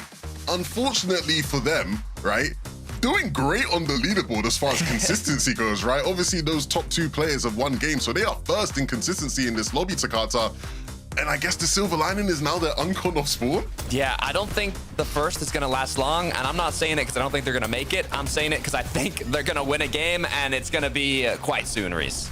Yeah, even if they don't win the game, like, they have all the potential in the world to. I think if they just manage to get some points in this, they've probably managed to qualify through inconsistency. Anyway, it's, 10 teams who make it through. They're first by quite a large margin. They're ahead by like 70 points already. So for these guys, like, being uncontested up spawn, this should almost definitely guarantee them to qualify in this next match. Yeah, what impressed me too is there was a moment, because I believe Teeny had to get rebooted. They were at like 50 above Surge, and in the span of 1 minute, they were 800 above Surge. It just shows how dominant this duo is in terms of fighting. It's honestly impressive. I mean, looking at the highlights from this game, both of them were showing out. And look, I know I'm not the analyst today, right? I'm just the quiet wrong host. seat, man. Yeah, I clearly am. But I do have to say, their playmaking ability is just next to none. Shark and Teeny just pull things out of nowhere. They're going to be a fun team to watch for the rest of this lobby. We have to talk about the team next beneath them. iDrop and Marius in 4th place, second on consistency so far in this lobby. I guess they've been a bit of a surprise, you'd have to say, Takar.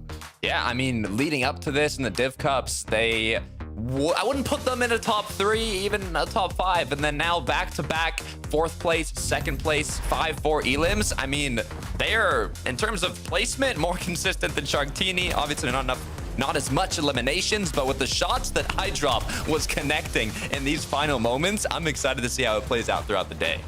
Yeah, these guys are the potential team. They've just not really been able to put that into practice yet, right? Throughout most of the times, as we mentioned earlier, they've been contested off spawn and struggling. This time, uncon. And I think watching the end game, I was a little bit more moved there by some of the clips we've seen, right? A lot of the times, you see players panic in end game, but I really love what I saw iDrop doing there with the nice right hands, taking super safe peeks, not doing anything too bad. And that's the kind of stuff you've got to do if you want to make it through to every single end game, right? They've had a 2nd and a 4th now. That kind of consistency just doesn't happen by accident.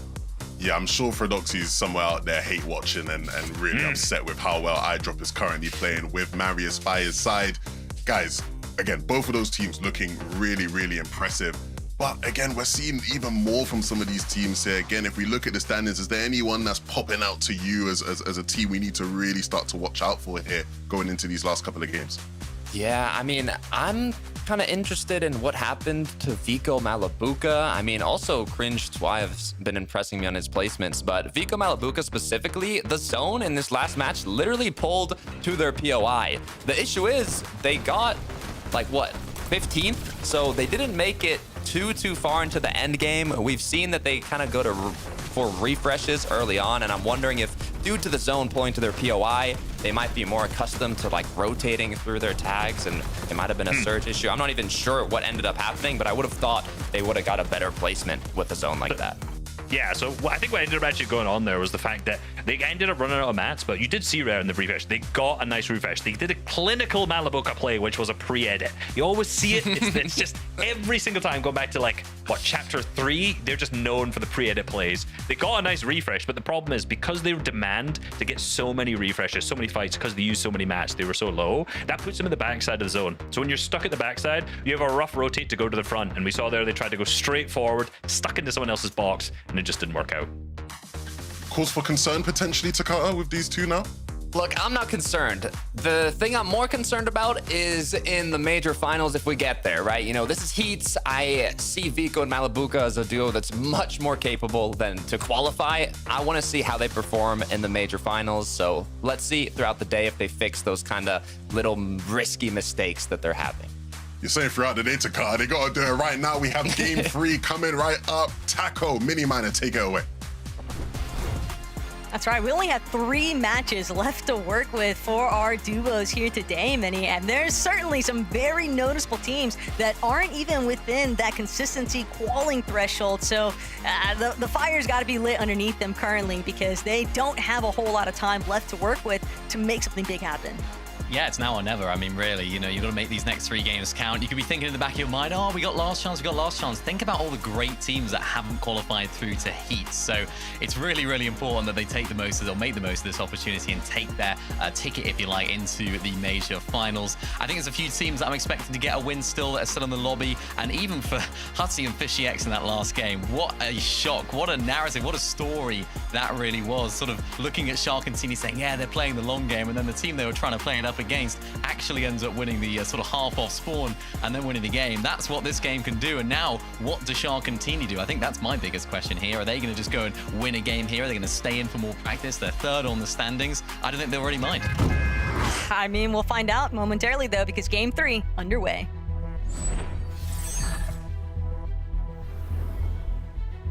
Game 3 is underway as we hop back on board the battle bus. For an important game for so many teams, I think this is the point in the tournament now in the heat where you want to be sort of evaluating your overall standings, not just literally on the leaderboard, but also where you stand in terms of your overall gameplay. Are we looking for a victory royale here? Are we looking to try and play a little bit more safe and try and go for those placements? We shall see. And again, big question's going to be now at the Wonky Land POI. I assume it's going to be Sharkantini uncontested, but we'll have to see. And it looks like the whole situation here for Cryfalse and Ken is going to be an uncontested one, is it? Yes, it does seem like it is. So that's that fight sort of been we're seeing at the beginning of the games. Chuck and Velry were sort of in that area fighting them. It doesn't seem like that's the case right now. Maybe they just weren't fans of how they ended up being third-party victims themselves in that last lobby, but still a quick grab and go for Cryfalse and Ken. They immediately try to encroach upon where Velry and Chuck are fixated. Panning back over to Wonky Land. It's just going to be Shark leading the charge, kind of hoping that they're going to be able to get some quick success here, Mini Miner.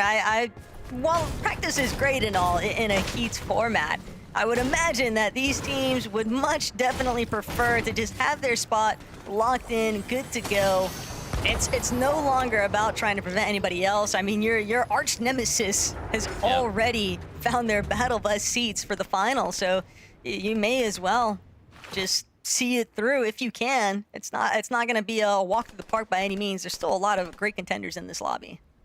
I suppose they almost want to still stay in the lobbies for as long as possible, because if they were to win this game, for example, then another team that maybe is having a bit of a tough time, somebody else, right, is going to land over at Wonky Land. They find some success there. They go ahead and win the game. Then it turns into a situation where they might want to land at Wonky Land for grand finals. So you want to make sure that you're having the most chance of success there as possible. So I do think they'll probably stick to their overall strategy, particularly since they're third on the leaderboard right now and they're first on consistency. No real reason to shift that, but definitely a storyline to keep tabs on throughout the day. And Pink and Sato also in a good position. But Focus and Nakali right there, just taking down someone inside of that sort of area. So I think it was after Pink and Sato actually left, so not too much of a problem for that. Blizzy and Heath, though, they're also trying to prevent themselves from being eliminated very early on. They got caught up in a fight in the last lobby that definitely lasted way too long, and while they were on the negative sides of that, the consequences obviously of being eliminated early on. 21 points. We are technically at the halfway point for our 5-game format here in Game 3, Mini. So the biggest takeaway is that some of these teams, they might start to feel like they've got to do something drastic, teams that feel as if they're too far away from being able to measure up on the consistency threshold. Well, go big or go home. It's all about the victory royale at that point. And so that could really, really be a tough circumstance, I think, for some other teams to overcome, because I am fully expecting some of these duos to just send it with no regard to what happens for anybody surrounding them. Yeah, and I think that's particularly potent in this meta that we're in right now, because it is just so easy to make a crazy hype play, because you just get a miss grenade, get some overdrive grenades, chuck them both down, tally ho, hope you can get high, see how it goes. Like, it is a very much more of a sort of, you can just jump on height, and it is one of those sort of gung-ho metas when you can just sort of try it out and see how it goes. Even I can take height sometimes, quite luckily. So it's just one of those where in these later games, there are teams that maybe don't have as much experience on height that will just make a play for it, because it is so easy to do so if done at the right time. Here we go then. Sneaky beaky. Oh, foiled in the back. Lunex and WX. We saw these guys having a good game last game. Up on a height, of course, got chopped down as well. And they tried to make a play there, but luckily for Anti and Metal, this is a good situation for them that team was actually able to follow their plans, because that could have been a bit messy there. Yeah, but Lunix and Wolvax, they're not out of it just yet. They're still being a little bit pressured here. 2 different directions as well. Riptides, though, this is part of those mid-tourney developments that you expect to see. But Shark, Teeny, they're going to get aggressive right now with Pink and Sato just outright barreling down onto this box fight here. But Sato doing an excellent job at just helping to push them back. The material count just a little bit thin here, though, for Pink and Sato. And Sato actually going to find himself eliminated. Shark just gets the better end of this young Fragger debate. And currently, there's nowhere left for Pink to run, so Shark and Teeny are going to force that early departure. They've had Wonky Land uncontested. They just didn't like the way that Pink and Sato were looking over. Yeah, that was a really nice play. I mean, that sort of almost epitomizes and showcases what this new sort of wave of Fortnite is about. You know, some of the more successful teams are 2 fraggers. You know, and that's definitely the case of Shark and Teeny. For Pink, losing Sato so early on in that fight, it was not an ideal situation for him. Clutching up on your own is really difficult regardless. Clutching up against Shark and Teeny on your own is a complete other question. And, got Anti and little bicep right here. We just see them go down on this south side of the map, looking to almost turn the tides on what was happening earlier on with the sneak play from Lunex that didn't work out. They're playing the Storm. Lots of players will be trying to do this. It's all about having the Whites, having the plan in action in order to actually make this happen. Well, this duo is going to have to do a lot of heavy lifting if they want to find their success in Heats 1. Panzer and Yapko, though, already taking over a little bit of control by the vending machines outside of Sandy Strip. Have to remember, from that overhead view, Painted Palms was one of the legendary POIs in this match. So for Yapko Panzer, that could be a pretty huge benefit. And whether or not they're actually going to be able to make do with everything that they were given from that starting point, now would be the time for them to really kick things up a notch, though, Minnie, because 40 points on the leaderboard, they've definitely got to go for a pretty huge amount of placement points, if not a win. Yeah, one of the more experienced teams in the lobby, though, so you'd have to imagine that they can get it done for Lunex and WX. This is where they've almost turned around. They've said, hold up, we're turning around and we're actually going to finish off this fight. As they're finishing off what they started earlier on. They tried the sneak play, didn't work. And the other team almost came back for seconds, but Lunex and WX just proved why they were trying to make that sneak play in the first place, to try and get all that damage. Now they've got some loot to boot as well. They are so far back, so interesting to see how they actually manage this rotation. A couple of overdrive grenades in their inventory as well. So it's not a terrible position to be in now that they've got that surge damage. Of course, they're not going to take too much damage now they're back in that storm, so don't mind that at all. Zippy and Jerdy, though, this is an exciting duo just because of where they currently sit on the leaderboard, Minnie. 98 points. I mean, doing an excellent job at finding their rhythm for consistency in today's competition so far. But the main thing is you want to make sure that you also finish strong. And for a duo in this type of position, it becomes really difficult, I think, to you don't want to overanalyze the choices that you are making. You don't want to find yourself, you know, getting a little bit out of pace because you just think, man, we're this close to qualifying for the Major 1 finals, and then it all falls apart at the seams, right? So it's just about maintaining that consistency, and it can be difficult because there's just so much pressure, I think, riding for a lot of these teams. Yeah, especially for someone like Ziffy, who hasn't actually made a grand final before, is maybe not been in this position where you're on the cusp, you're in the position to do something that you've never done before. It's for players like Cammy and Chari, they've done it, they've been there, they've done that. They understand what to do when they are so close, or even when they're a bit further down. They understand how to manage their emotions from a personal standpoint as well. They just understand what to do. Whereas for a team like that, where you do have that slight inexperience, it can make things a little bit more frenzied. But for Teeny and Shark, they are not stopping on their endeavor to just plow through this entire lobby. It's so important for them to, of course, get through to the major finals, which I'm sure they will do. It's just how are they going to do it? It's going to be the question. Cisse on the other side right here. Shark and Cini both trying to navigate and clamber up these stairs. Cisse actually able to get away here, just about trying to make his move, but Cini is right on top and finds the elimination really nicely as well. Nice cone in there, just preventing Cisse from having any exit.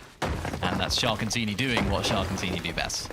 I feel like I'm watching a Shark and Tini like rage montage currently after seeing Huddy and Fishy fall through, especially knowing that it's just because of things going a little bit sour in one lobby. Wow. One critical moment is all it takes, and now Shark Tini, they have just been relentlessly aggressive. I mean, it starts with Pink and Sato, and I don't think it's going to end with this most recent duo either, Minnie. I am full on expecting Shark and Tini to just continue trying to rack up as many eliminations as they can muster. I mean, an unleashed Shark and Tini like that, Right. that play is scary, right? You know, the ability, the confidence they have to make plays like that, to overdrive grenade plus mist up onto height and then take down the player on height and then just chase down Cisse no matter what. That's the sort of team that you do not want to be coming up against. So as much as it's going to be exciting to watch, the other teams in this lobby have definitely got to watch out for that, as we get to see Tini and Shark doing it again. Every single time we switch to Tini and Shark, it's a replay or a highlight or just them getting another elimination. It's like, do they ever stop? At this rate, no. The only way it's ever going to stop is if they find themselves with a far zone pull, but with the way that things are shaping up, many that does not seem to be the case. They are on a full crash course. Everyone else in the lobby likely seeing that elimination feed continuously light up. So the last thing you want to be is directly in their route path, basically. Yeah. But it's so hard to gauge which direction they're actually going to be coming from, as Medius and iDrop just getting some nice shots assembled there. But at the same time here, Minnie, they've been doing a great job holding things down for consistency. Yeah, another couple of really experienced players. I mean, iDrop's one of those players that always seems to make it to major finals and grand finals, but doesn't quite have the performance that maybe sort of bigged up to have at the beginning of the season, and looking so sharp, looking so strong at these stages of competition. So I'm really hoping, if it isn't in this major, for this entire year, just to see a different side to iDrop, where he is starting to dominate slightly more in the major finals if they do make it there. So excited about that duo, excited about the potential that they have. Of course, Marius is one of those players that we just know by now. Of course, he's been through that whole up-and-coming fragger, up-and-coming player phase, if you like. You know, he's very much cemented in the furniture of the EU region right now. We know what to expect from him. Likewise with VK. Malabuka, they've had their ups and downs this season. They've had some trials and tribulations, if you like, but it's definitely not understated how talented both individuals are. We saw it in that end game, even just trying to recycle and trying to recover, I should say, some of their games. They just have those pre-edit potentials, pre-edit opportunities that we know Malabuka for. So that experience can play so vital in these games. It's Casper and Prism also still together in a nice position. Cheeps and Turtle, who had a better game in that last game, still in the lobby here as well. Nice shot onto Xantify from Turtle. Can he find the second? He can't quite. Xantify still getting health from this mist. Pretty difficult situation for Xantify, as he's now down to HP. Turtle looking a little bit weak as well, and yep, down to the Storm. So it's a 2-tick. Was trying to drop into the box, but Cheap shuts him down. And Turtle and Cheeps are still in the lobby, thankfully, after some great heroics from Cheeps. Not going to be easy, though. You can see where that zone's pulling. It's going to be a 5-tick when this one closes. So they've got to get in zone. They've got to do it now. They're going to have to use this piece to try and carry that through as well. Not an ideal circumstance for those guys, but they did manage to win that fight, which keeps them in the game. Super important. Oh no. Arius and iDrop, 100 damage below the threshold. It's so important that they can try and find as much of this damage as they possibly can. Look at this from them, yeah, they're just trying to find some shots. It's not going to be easy for them here. They're still 112 below, now getting tagged up by the Storm's surge, so it's not going to be a simple task, but these guys are two very experienced players here, Taco. They have what it takes, but they need to do it now. They don't have any time to think about it any further. It's all about the action, quick and decisive. Ija Medius just looking to see where they can manifest some form of a fight. The overdrive grenade, though, gonna cause them to separate a little bit more than what they would have initially intended. Still only 40 below. Jug is going to keep Medius a little bit healthy, but they're going to be in tatters by the time they make it into this next edge of zone. It is now or never for both Ijov and Medius, and unfortunately the lobby seemingly taking notice of their position. Ijov not going to be able to survive. Got lobby focus, and that final tick of surge going to take him out for good, as now Medius, he will finally secure some tags, but at only 5 above, he's going to have to keep the ball rolling here. He's going to be able to at least collect the pizza that his duo left behind, but this is still tragic scenes all around Mini. They would have loved to keep extending their placement position on the leaderboard, and now as a solo, it's so tough. So much momentum going through the day. That's a nice knock there from Marius. Not going to do too much damage to that first initial damage, but the finish is going to be good there as well. 331 above the threshold. It's going to be Marius's time to solo clutch. Can he continue to keep moving them up the standings? Because they've been doing so well all day. This was a really important game for them just to solidify their spot in that top 5 as much as they could. They go down now, and it's going to be all over for this game, and they're not going to get any of those placement points that they so desperately need. And all the other players down below on the leaderboard are going to be starting to catch up. So every single move that Marius makes right now just has that added level of importance, as Vico and Malabuka are continuing their push in this game as well. They managed to find themselves a good amount of damage to stay above the threshold and find the heals as well. But it's been the builds that have been a constant thorn in the side for Malabuka and Vico. Things still aren't out of the thick of it just yet either for this duo. That's a good refresh, but only 120 above and some change. They're going to need a lot more to work with here, or for the lobby to continue taking itself out, as Media is still trying to manifest something. But Vico, Malabuka, one more time, getting a look back into what kind of catapulted them a little bit higher up here. Just a nice sequence of knocks and eliminations. Tarps on the receiving end of that, but still so much more left to drive through here, as Matty is doing a great job holding down his position in the low ground. Shark and Teeny, though, they have 870. It just continues to climb. I don't even know why I pointed out. Jerdy going to be another one of those victims, and Mini, we just highlighted Zippy and Jerdy trying to solidify themselves in a great contention spot for the consistency on the leaderboard. But this is a huge problem when you're dealing with Teeny and Shark just absolutely rolling through this lobby. But look at Medius go. Nothing seems to deter him. He is fully locked in to prove to the doubters that iDrop and Medius have got what it takes to make it through. Yeah, these are the sort of solo clutches that can qualify you to the major finals, and Marius is doing just that, just on the cusp of those placement points. So every single placement point that he gets right now is going to be so valuable for them. Cammy here and Chari just playing the backside of the zone, trying to get as much of this damage as possible before they then go ahead and make this rotation. You can see them just 250 above the threshold. They're just trying to do as much damage as they can to not have to worry about it. But look at this, Shark down, Teeny clutching up, gets the knock and gets the full elimination there onto Ziffy. Gonna try and pull out the revive here as well. 7 eliminations for this team so far. This is the first time we've seen them in this game where they had a little bit of a wobble. It looks like they're going to be able to find that revive, and that's going to be crucial for them to continue plowing through this lobby and finding all the eliminations that they are. Doesn't seem to set them back too much either, and now Cammy finally uses that overdrive grenade to get towards the front side of zone and use all of that, all those builds that they were able to get from there. But Cammy and Hadi are definitely feeling the pressure squeezing in on them, because they are not in a very set position right now on the leaderboard. Maria still, as a solo, though, just barely ticking above the surge threshold, but he's got a fairly solid loadout to continue climbing, clawing his way up those placement positions, just trying to stay tucked away, out of sight, out of mind mentality. And Sharktini from the knock revive now taking over the high ground entirely, completely stacked.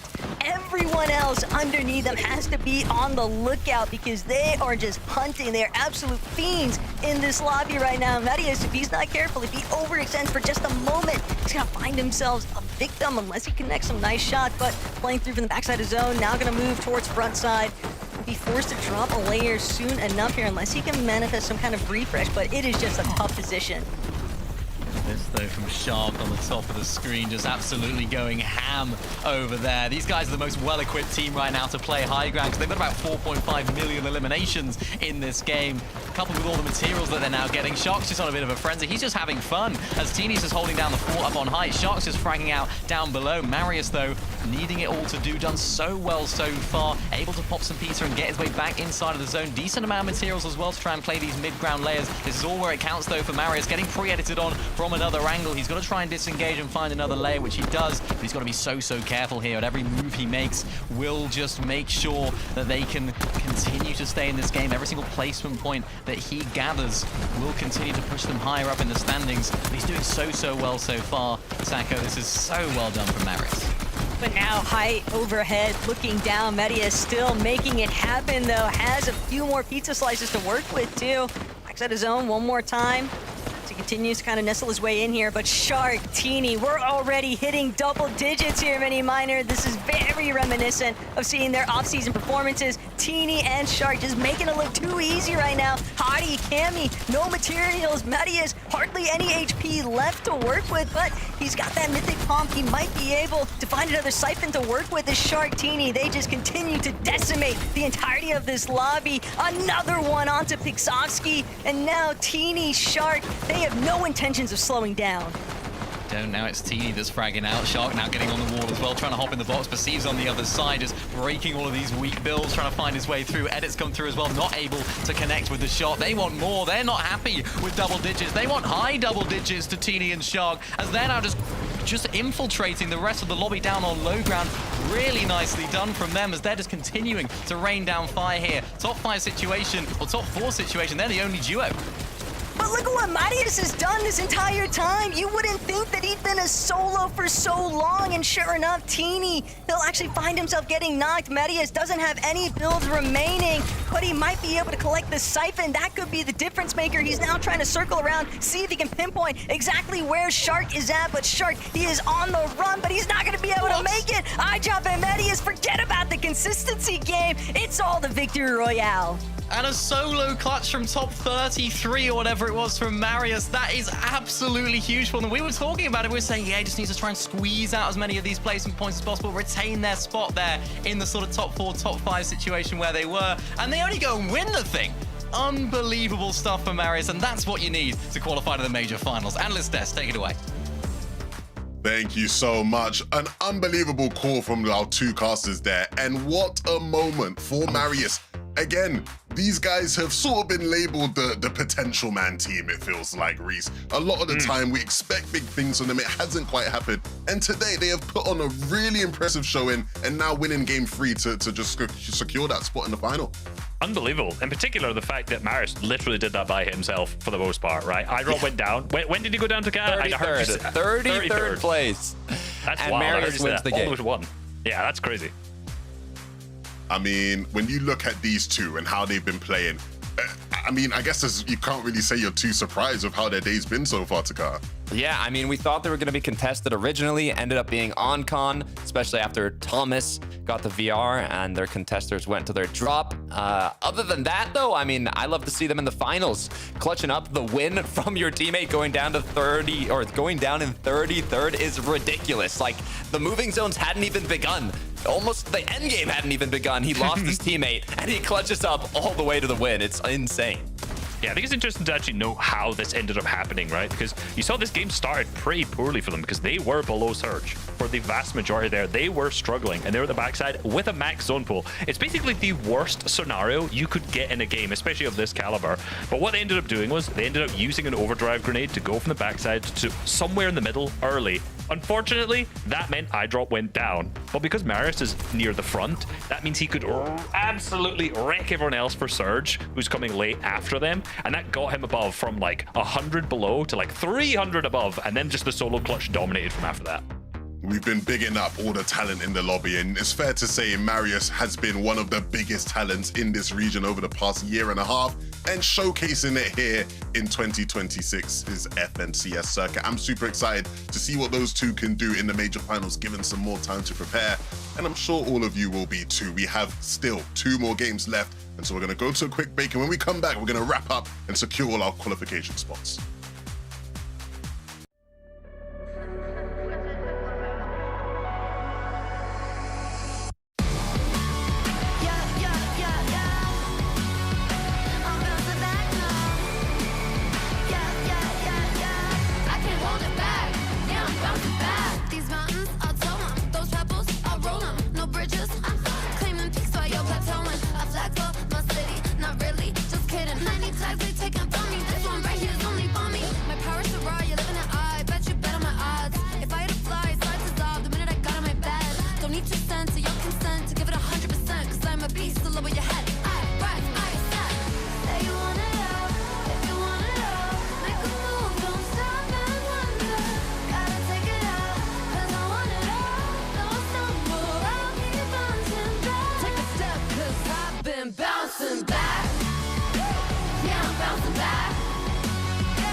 cut back to back. Oh, oh, just like that. I see a dub in my future stats. Oh, I know a place you can go. The doghouse outside my massive abode. It's lovely, it's cushy, and sometimes it's cold. Now sit and watch me get this gold. Oh,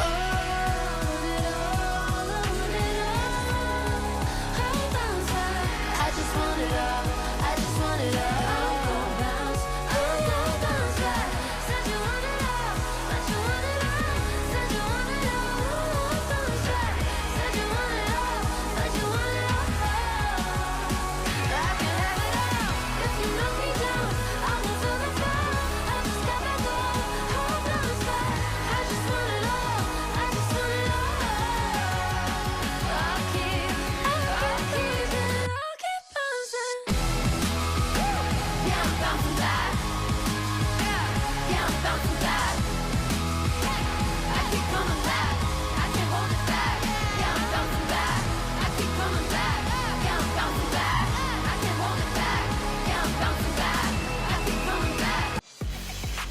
If you just missed that last game, you missed one of the better solo clutches you are going to see from anybody in Fortnite this season from Marius. An impressive game, but we still have more action to come, and we still have plenty of hungry duos in this lobby looking to secure a slot. I don't know whether to describe this next team as hungry or not, because Shark and Teeny, I mean, they're just playing with a lot of freedom, we'll say, Takara. Yeah, I don't know. Maybe you got full after eating up Pink and Sato at the start with those elims, but hey, what they did do is make it look like a reload match when they were on height, okay? From the early game to the mid game to the late game, they were non-stop keying, non-stop picking up eliminations. I mean, this team was making it look easy. Yeah, I think one of my, I don't want to toot my own horn, but one of the predictions I said was if they do good, they're going to go crazy. If they do bad, they're going to go crazy. I mean, it's a pretty easy prediction to make, let's be honest. But I think one of those is coming true, because these guys dropped 15 eliminations, and we're literally just fragging out. You could see, like, shockwaving onto height. I keep calling them shockwaves there. Overdrive grenades. I've been doing this the whole season so far. Overdrive grenades up onto height. Someone's nearby, they just jump on some whatever it is. You saw the whole end game for the most part. Teeny was just on height, and at the same time, Shark was down like 4 layers, just pickaxing on walls, full piecing everyone. These guys are just playing for fun. Like, it's a 5-game format. They don't want to end at game number 3. They got 2 more games of Fortnite to play. I think Teeny got a bit jealous of Shark at the end there, started dropping down himself to start fragging out as well, and picked up more than Shark had. I mean, you can see it in the double digits, one after another. And, unfortunately, after that, Teeny did get knocked. Shark happened to the best of us, forgot he had a chug, went into the zone, is what it is. So I'm gonna quickly just write that down. Resub 2026. If they do good, they're gonna go crazy. I mean, wow, this is the analysis we get on the Resub YouTube channel. I mean, look, one thing you have to say is we got to give credit to Teeny, because a lot of the time Shark gets all the plaudits and Teeny doesn't quite get it. Another team we have to talk about, because I think we've all been expecting maybe a bit more out of them in this lobby so far, is Vico and Malibuka. Again, not a catastrophic game by any means. They're still in the running to be there for consistency, but I think we want to see a bit more from these guys in this lobby, Takara. We do. I mean, they started off incredibly strong. They got a top 5 finish, and after that, it's been a little iffy. 15th, 12th. This is what we were talking about earlier on. Due to their playstyle, they need to look for refreshes. They're using a lot of mats. They're consistently rotating early, and it's a bit risky if you have to do that. Now, both players are legends in not only EU competitive, just Fortnite competitive overall. So I would like to see a little less mistakes come from these players. Both of them are incredibly good individually. They can clutch up, but I want to see that synergy continue on until they start getting top 10s instead of going down in the middle end of the match. Absolutely. Yeah, I feel like Reese, when it comes to these two, right? You obviously know a lot about them. I know you have a great relationships with both of their players. At this point in the competition, are you starting to worry about their mental and how that's going to affect their ability to stay consistent? Absolutely not. They are, removing all of the teams who've already qualified through Victory Royales, they're third. top 10 qualifies. We've got 2 games left. I'm not really concerned about them at all. And you look at like the rest of the lobby as well. Like the teams who are of the highest caliber in here are already basically being the most consistent already. And there is a bit of a drop off to some of the quality of the teams underneath. So, do I think the next 2 games they're just going to completely fall off and make a huge mistake? No. It's because the games they're still getting a bunch of elims. Out of everyone that's left in this lobby, outside of Shark and Teeny, obviously, they have the most eliminations so far. So, still not worried about them. Just some, not fantastic games. Okay, not time to panic yet for Vico Malabuka.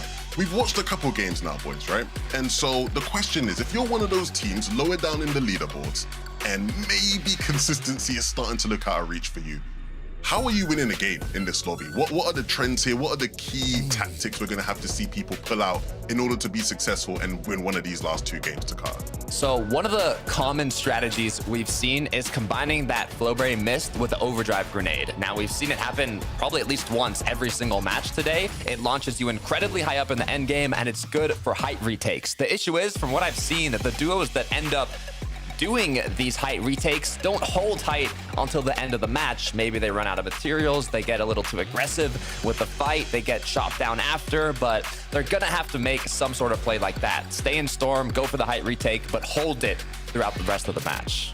Yeah, I think in order to do that, they need to have a better earlier game, because a lot of the problems of these teams aren't doing bad is they're not even making it to the end game to start with. So the main theme we've seen throughout the most successful teams is they're getting a refresh. They're getting a fight into something around that 6th or 7th zone. So if you're down on the leaderboards, you're probably not just going to make the best rotates of all time coming into this 4th game all of a sudden, because it's a tough lobby. So what you need to do is get on the walls, get in someone's boxes, get yourself some mats, and then get on height.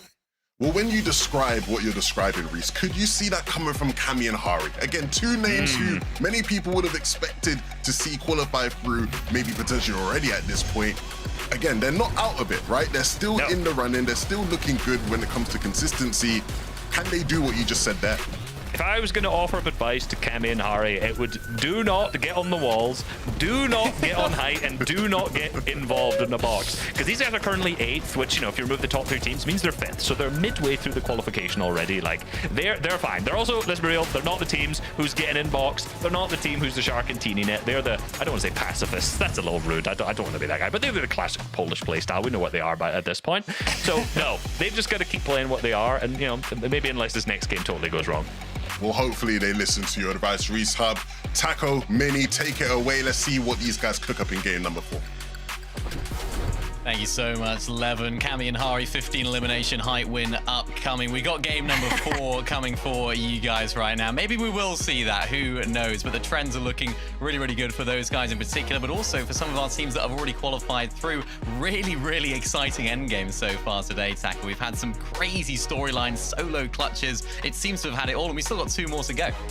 Yeah, the proof's in the pudding, that's for sure. Even if you are a solo, it's not to say that you still couldn't manage to find a huge come-up moment. I think Marias is probably the best example that we're going to be able to actually witness here today, Mini. But Game 4, just on the horizon, and I'm definitely excited to see who our last couple of Victory Royale lobby winners are going to be and how that's actually going to impact the consistency metrics, because you never know. Somebody that might be hovering in that current 6th to 10th place on leaderboard, they might find a Victory Royale, and then that jumps everybody else up along the way. So teams definitely trying to bank all their last shots on these last couple of moments.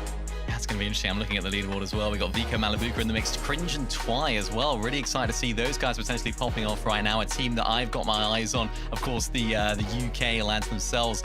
Really excited to see what they can actually do, because of course we want to see players like Twy, up and comers that maybe haven't made enough of those grand finals or made enough of a statement in those grand finals previously to actually qualify through this season. This is the perfect opportunity for them. Maybe the nerves are going to be shaking a little bit for those teams, but for Vico Malabuka, not at all, you have to imagine. You gotta be steady throughout these final lobbies, because this is really where things can just be thrown for a loop. You never know if a team is going to try and maybe just do that all-out aggressive style, because we know teams like Shark and Teeny, sure, they love to be aggressive. Sure, we know what they're capable of for their fighting potential, but some of these other duos that aren't inside that consistency metric, again, their best odds are going to be trying to fare for the Victory Royale. And if that's the case, Mini, I mean, at that point, you can never really bank on anything lane because Height already looks like doom and despair at times because of that Flowberry Fizz, Overdrive Grenade, retake method, and it definitely seems to be a point of contention, but with some of the teams that have been removed from the lobby, iDropMedias now being one of those duos, I'm almost anticipating that Height's going to be even more difficult to hold because Shark and Teeny, they seem like they had a really firm grasp on it in that last lobby. Yeah, it's going to get even more messy. And I really like what Reese broke down there just as we were going into this fourth game was that you need to have a good mid game. That earlier stage of the game is so important for teams that want to try and play Height effectively. But unfortunately, at this point, as we get towards these last stage of the competition, there'll be teams that haven't had a good mid game, that haven't really set themselves up for success, that are still trying to go up for Height as well, that are still using that Shockwave Grenade or that Overdrive Grenade combined with the Fizz to actually try and take Height and just try and gung-ho and just try and all full send Height. So we'll see how that goes in the future. We're going to go back to Des right now, though, just for a short. Not quite the face you're expecting to see, but don't panic, don't you worry. We will be back into the game as soon as we can be. We're going to go to a break, and when we are back, we will be hitting you with game number 5, ready to see who can qualify for the Major 1 finals out of Heat 1.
face, so lower your head. I rise, I ascend. Say you want it all, if you want it all. Make a move, don't stop and wonder. Gotta take it all, 'cause I want it all. Don't stumble, I'll keep bouncing back. Take a step, 'cause I've been bouncing back. Yeah, I'm bouncing back. Yeah, I'm bouncing back. I keep coming back. I can't hold it back. Yeah, I'm bouncing back. It's just a mission. I do them in my sleep, no commission. I like a side quest, love opposition. With surgical precision, they make losing their tradition. Yeah, they talk, but what they say to me, I'm chewing it all, it's hitting my jaw, the way that it hurts you to think. I'm building a wall, 90s tall between you and me. I'm out of space, you're out of peace, it's a different game when I'm out of your league. Say you want it all, if you want it all. Make a move, don't stop and wonder. Gotta take it all, 'cause I want it all. Don't stumble, I'll keep bouncing back. Take your cap, take your step, take a step, 'cause I've been back. Oh, just like that. I beat you in, crank up back to back. Oh, just like that. I see a dub in my future stats. Oh, I know a place you can go. The doghouse outside my massive abode. It's lovely, it's cushy, and sometimes it's cold. Now sit and watch me get this gold. Oh, I want it all. I bounce back. I just want it all. I just want it all. I'm gon' bounce back. Said you want it all, but you want it all. Said you want it all. I'm bounce back. Said you want it all, but you want it all. I can have it all. If you knock me down, I will feel the fall.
I'm bouncing back.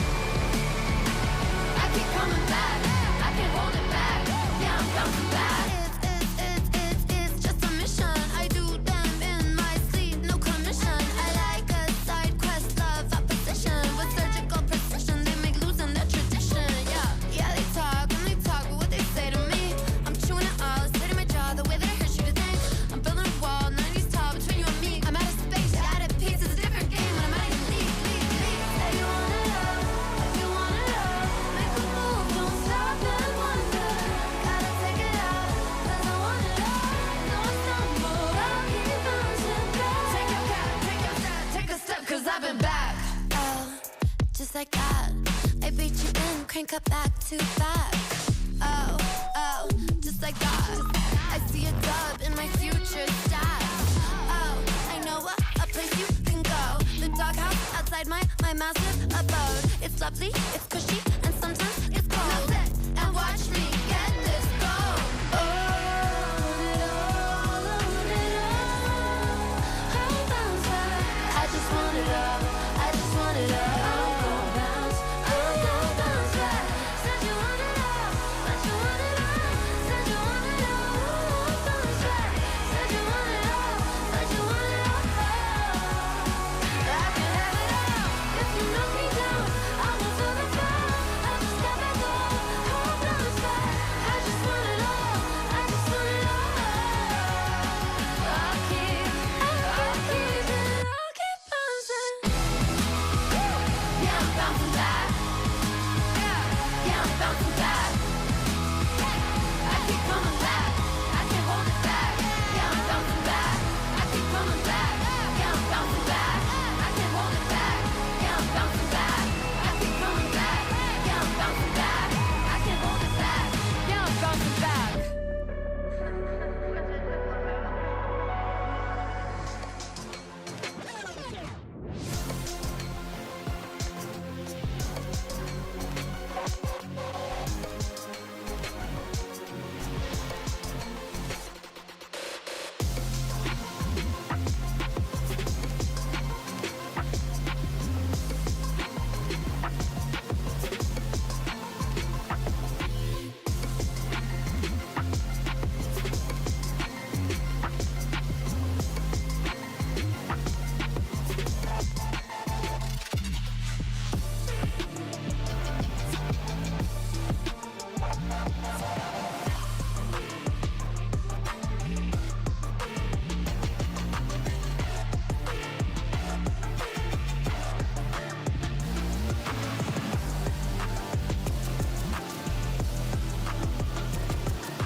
with your head. I rise, I step.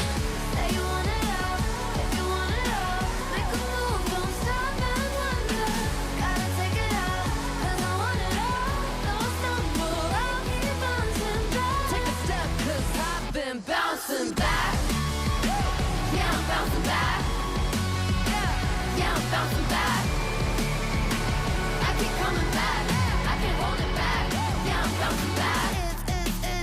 It's just a mission. I do them in my sleep, no commission. I like a side quest, love opposition. With surgical precision, they make losing their tradition.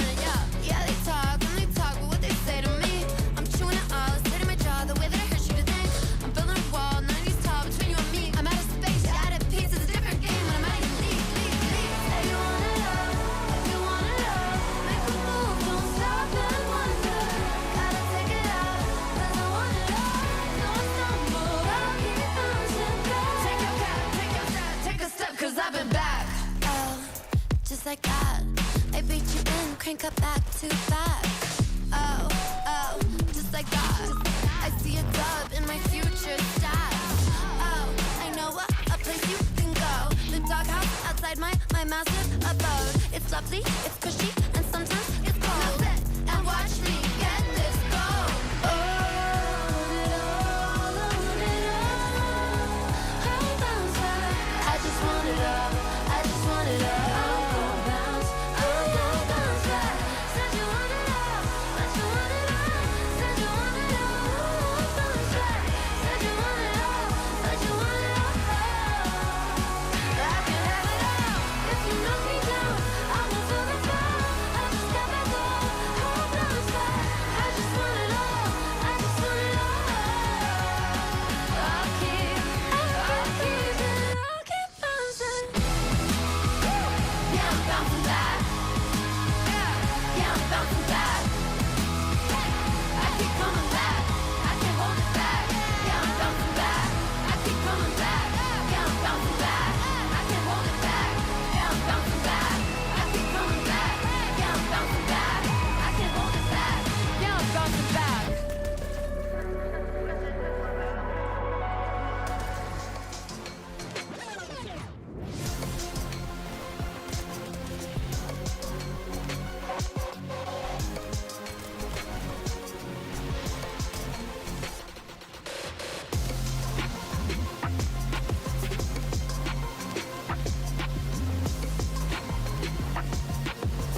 and bouncing back.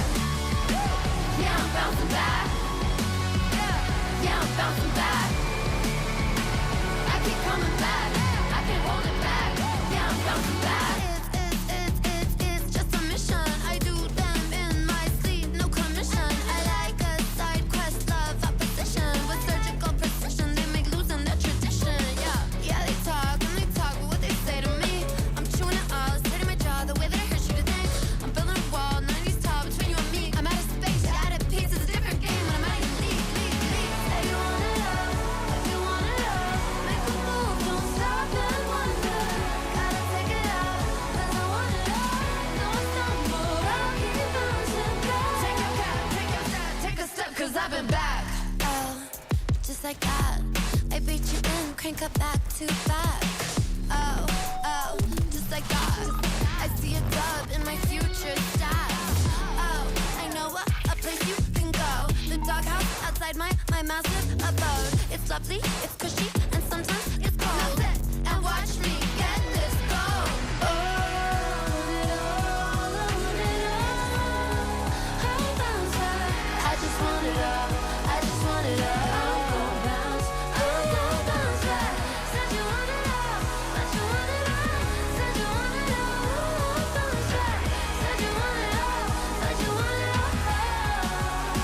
I can have it all. If you knock me down, I will feel the fall.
east, so lower your head. I rise, I ascend.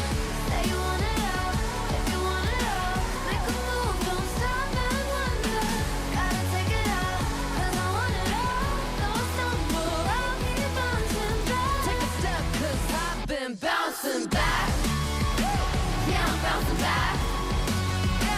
Yeah, I'm bouncing back. I keep coming back. I can't hold it back. Yeah, I'm bouncing back. It's just a mission. I do them in my sleep, no commission. I like a side quest, love opposition. With surgical precision, they make losing their tradition. Yeah, they talk, but what they say to me. I'm chewing it all, it's hitting my jaw, the way that I hurt you to think. I'm building a wall, 90s tall between you and me. I'm out of space, you're out of peace. It's a different game when I'm out of your league. Say you want it all, if you want it all. Make a move, don't stop and wonder. Gotta take it all, 'cause I want it all. Though I stumble, I'll keep bouncing back. Take your cap, take your step, take a step, 'cause I've been back. Oh, just like that. I beat you in, crank up back to back. Oh, just like that. I see a dub in my future stats. Oh, I know a place you can go. The doghouse outside my massive abode. It's lovely, it's cushy, and sometimes it's cold. Now sit and watch me get this gold.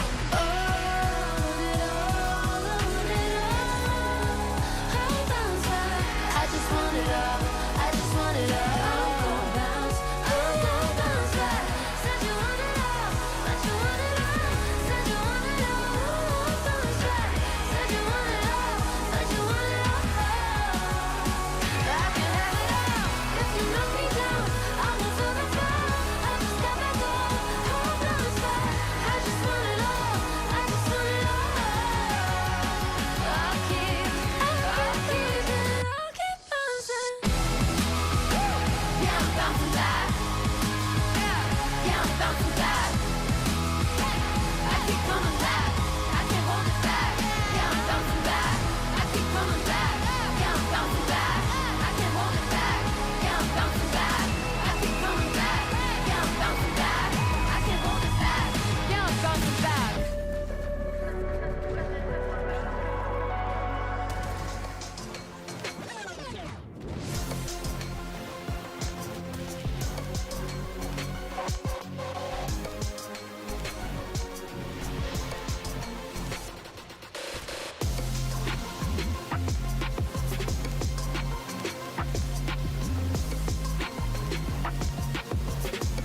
where your head. I rise, I set. Say you want it all, if you want it all. Make a move, don't stop and wonder. Gotta take it out, 'cause I want it all. Don't stumble, I'll keep bouncing back. Take a step, 'cause I've been bouncing back. Yeah, I'm bouncing back. Yeah, I'm bouncing back. I keep coming back. I can't hold it back. Yeah, I'm bouncing back. It's just a mission. I do them in my sleep, no commission. I like a side quest, love opposition. With surgical precision, they make losing their tradition. Yeah, they talk, but what they say to me. I'm chewing it all, straight in my jaw, the way that I hurt you to think. I'm building a wall, 90s tall between you and me. I'm out of space, you're out of peace. It's a different game when I'm out of your league. Say you want it all, if you want it all. Make a move, don't stop and wonder. Gotta take it out, 'cause I want it all. Don't stumble, I'll keep bouncing back. Take your cap, take your step, take a step, 'cause I've been back. Oh, just like that. I beat you in, crank up back to back. Oh, just like that.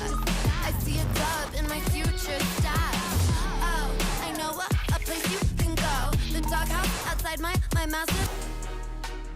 Welcome back here to FNCS Heat 1, and we appreciate your patience there. We worked through some issues. We are going to be jumping into game number 4 right here, Taco. It's been a little while, but we are hyped up for it, ramped up for it. Conversations going into it. You know, Cammy and Shari inside of that top 5 qualification right now. Of course, we have consistency and victory royales that matter here. It's going to be exciting, though. Who's going to do it? A little bit of a rejuvenation period even for some of these teams. But game 4, I mean, we're ready to hop right in. And sure enough, Mini gonna have to ban the conversation elsewhere because Pink, Sato under a lot of duress. It's Turtle and Cheeps that they've chosen to get a little bit aggressive on early here in Lobby 4. Yeah, this is an interesting situation for Chiefs and Turtle for them to be in this sort of position as we sort of get a replay from the other side of the map. It's Elise and it's Bari who nicely clean up over there on the east side of the map. That was nicely done from them, but yeah, that's important, what you need for these certain off-spawn situations. Yeah, definitely not what Chucks and Bellary wanted to see on their screens. The full elimination by Artiste and Linux, or Hero, excuse me, it's going to make it all the more problematic. They're really going to have to bank on that 5th game to be their opportunity to lock in for this Major 1 finals. But things aren't slowing down anytime soon. Battlewood Boulevard just continuing to heat up here. Neutral and Mexo doing what they can. They've got a little bit of an overhead leverage here, but Cheesy and Gold have been non-stop kind of holding this other duo at bay. These two teams just always caught in the mix with each other. It's a difficult one. I mean, this is such a big POI. It's just so easy for you to sort of find little buildings and areas to hide. So these fights can drag on a little bit, which of course opens the door for third parties coming in. Maybe from the south, you can see a couple of those pink arrows right there representing another team. So these are the sort of fights that you do need to make sure that when they do start to boil over, it goes quickly. And hopping onto the other side of the map, it's Shark and Teeny against Turtle and Cheeps. Going to be a big fight here. It looks as though Shark and Teeny have not had any cobwebs now. They've continuing to plow on like they've been doing all day. Just unbelievable aggression from them. And it looks so actually, as we say that, they are just going to disengage here.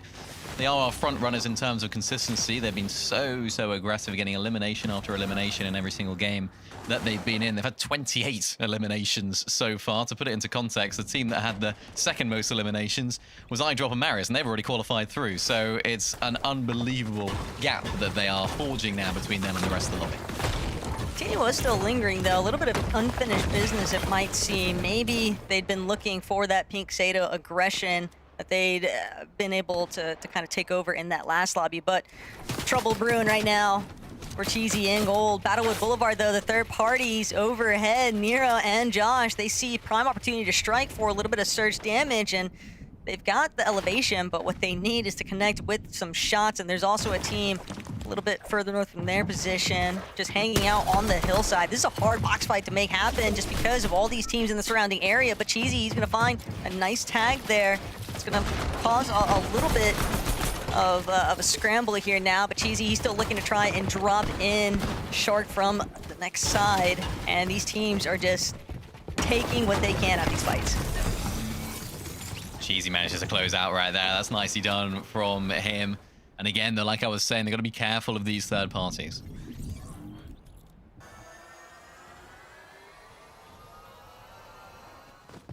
Yeah, they're definitely looking for it.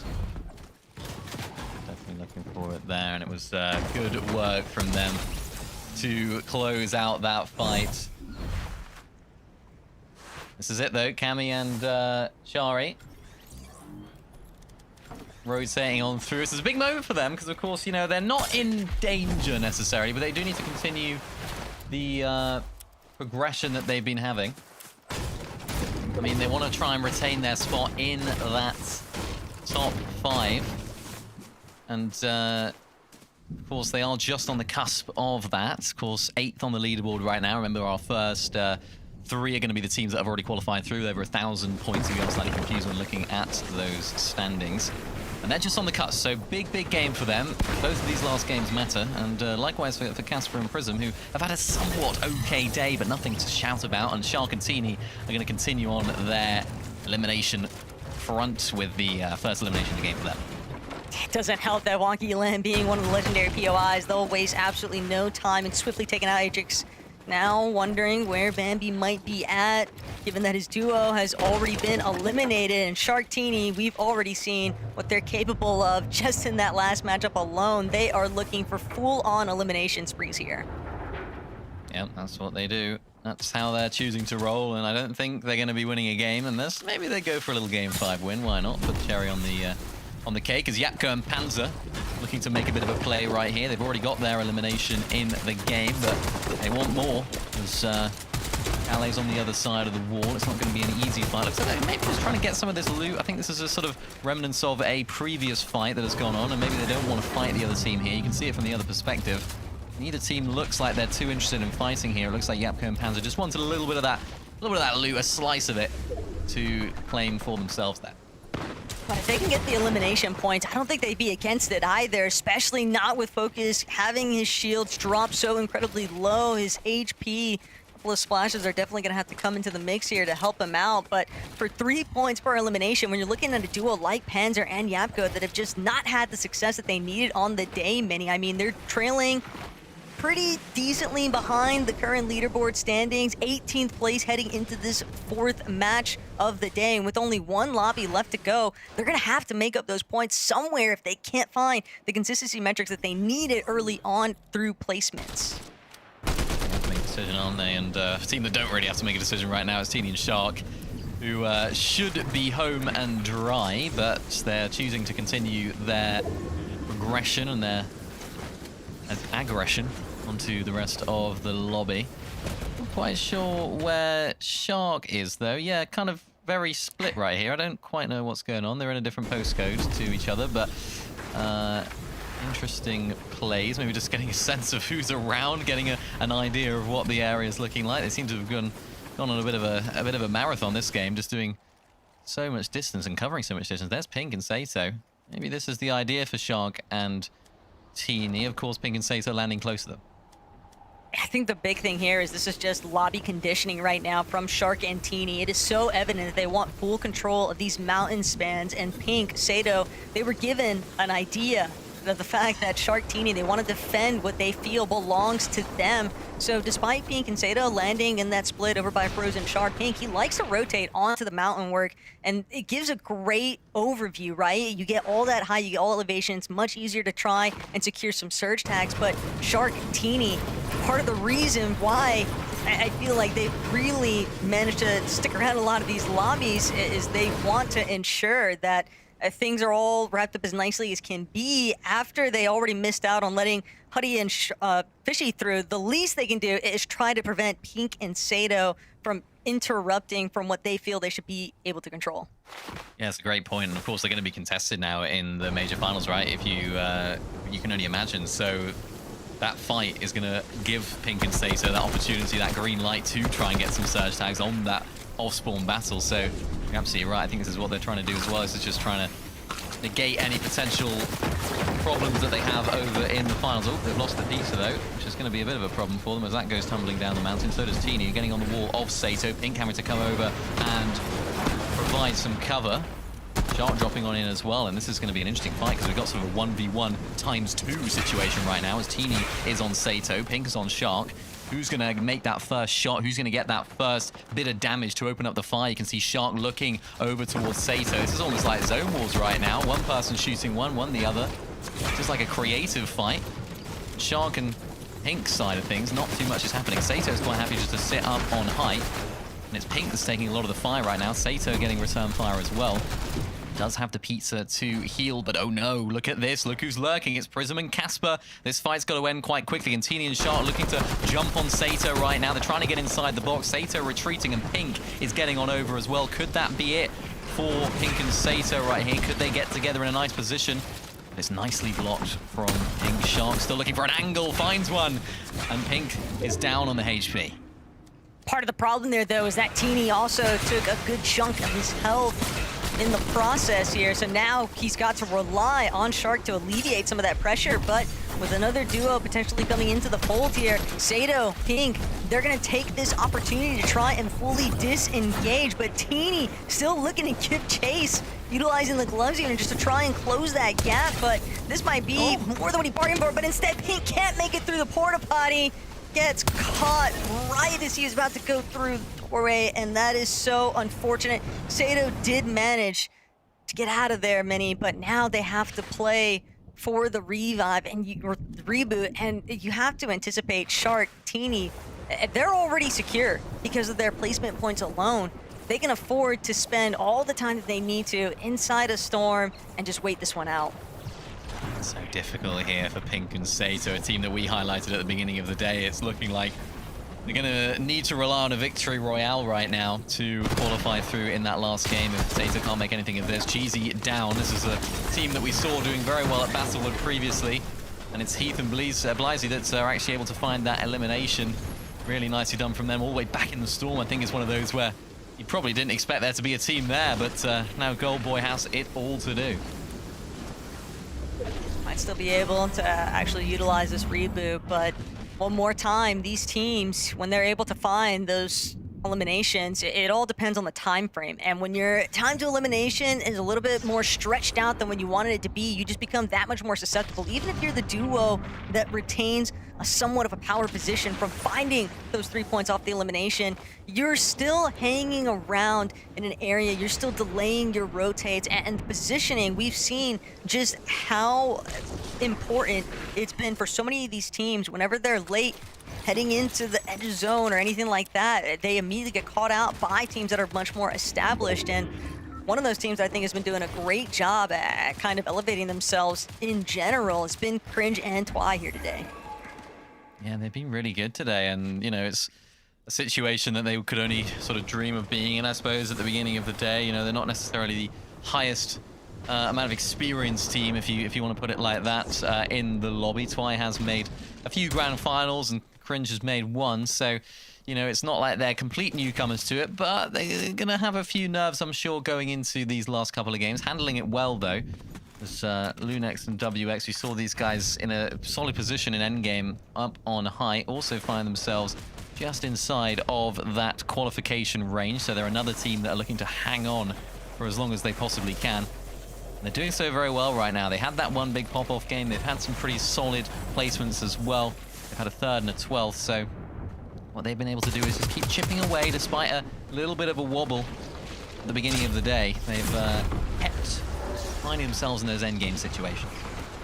Bad news there is, though, for some of these teams just on that slightly congested portion of the edge of zone right now. Focus and Kale, they have a little bit of leverage here, but not if they don't find the piece that they need to. Focus gonna have the shields entirely dropped, and immediately just the collapse of this duo. That was a great moment there from Tarps and Noya. They definitely needed that refresh. They definitely needed the surge damage, and now it gives them the opportunity to just look for bettering their positioning.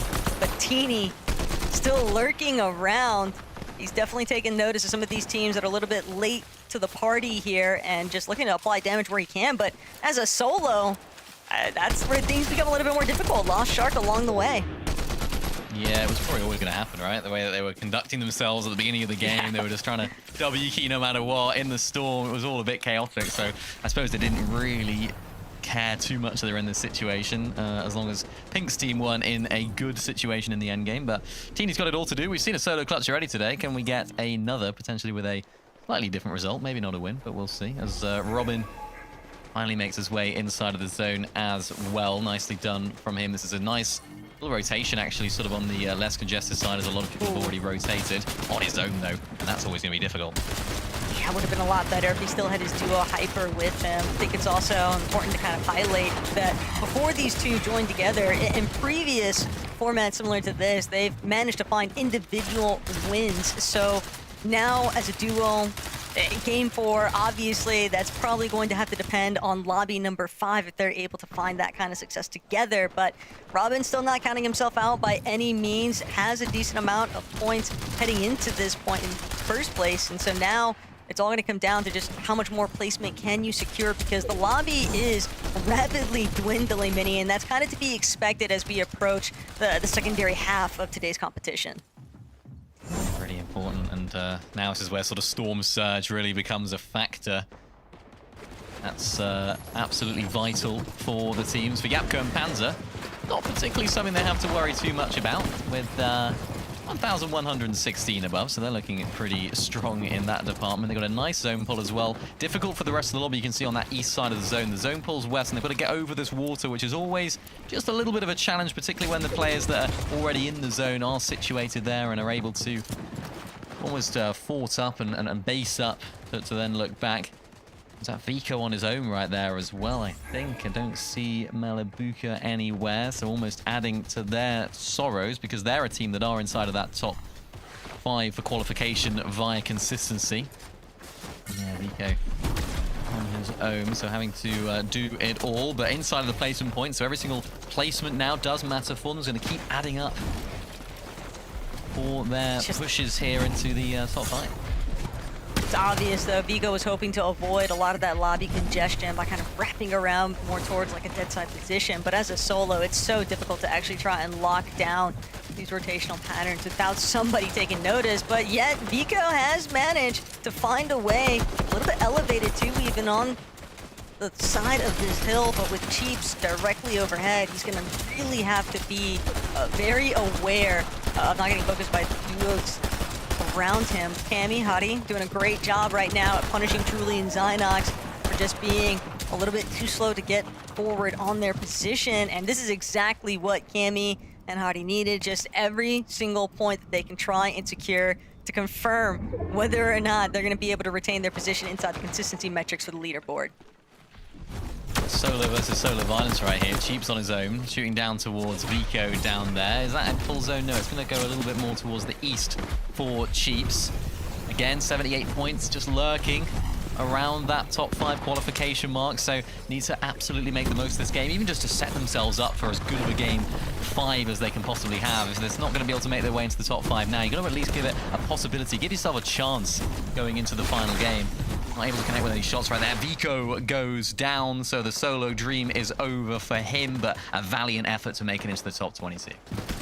Backside of zone is just so volatile as a solo, because there's always going to be duos kind of lingering, hoping that they can actually pull together a Sypha materials elimination. That was exactly what Ken and Crypulse needed, but now overhead, Waze and Effexy, they've actually managed to take current control of Hype, but with this kind of material count Mini, it's only a matter of time before they'll be forced to drop, whether it's to go for body loot or just to try and find more eliminations. It just doesn't seem like this is going to be a height hold that they're going to be able to control, but the fact that the zone has pulled over water is definitely paying into their favor, because all these teams underneath them are burning through their builds just as quickly. Such a horrible zone for all of these players that are down below, as Cringe and Twy make their way towards the front side of zone. Really nice rotate from them, avoiding so much damage. And Waze and Effexy, all their job right now is to make themselves look as strong as possible. Even if their material count isn't looking so strong, they need to make it look as such. There's going to be so many people that are going to be looking up at that height, particularly at this stage of competition. They want to make it their own.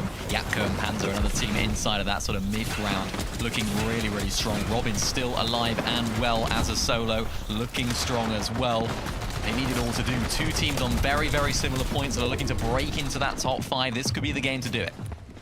Robin just has to make sure that he doesn't have his floor disappear from underneath him and fall straight into the clutches of a duo that is hurting. But he's done a great job at just playing towards the backside. Will manage to find another elimination, and a full box of pizza on top of the Jug Jug is going to buy him so much more time. He can choose to just try and play out these heals and hope that it's able to secure in the placement points while the zone continues moving forward. So some ground to make up for, but Twek, Hydro doing what they can from ultimate low, trying to see if there's anybody that they can drop into their box. Cringe and Twy have also played it so slow and steady. They only have a handful of builds left over, but that doesn't matter if they're able to find the connecting shots for eliminations, and that's just going to keep them paving forward. Robin does go down, though, will eventually be taken out by the Storm. Just too much, and it's just not enough time left to work with here. But Aphexian Ways, again, just great scenes for them currently. But things could change at a moment's notice, like they just did for Yapko and Panzer. Yeah, Aphexian Waves have had to drop down as well. Vegeta now claims that high ground position. Not seeing his teammate too close by, but Chari and Cammy, they're in a really nice position. They don't have too many builds, but they're able to play a little bit of this Storm, play patient, go for the pre-edit. There's Aphexi goes down. That's going to be one. Can they find the finish for it? The body goes down to the Storm. Twek's actually able to pick up that refresh as well, so it's not going to go to Hari and Cammy, but that's a huge elimination for them and a huge way to keep their game going. They've just got no builds here, Taco. They haven't got anything to work with. They need to try and make it count as Hari finds one. There goes another, and Cammy is able to find two as well. That's 4 eliminations for the duo, and it keeps them going.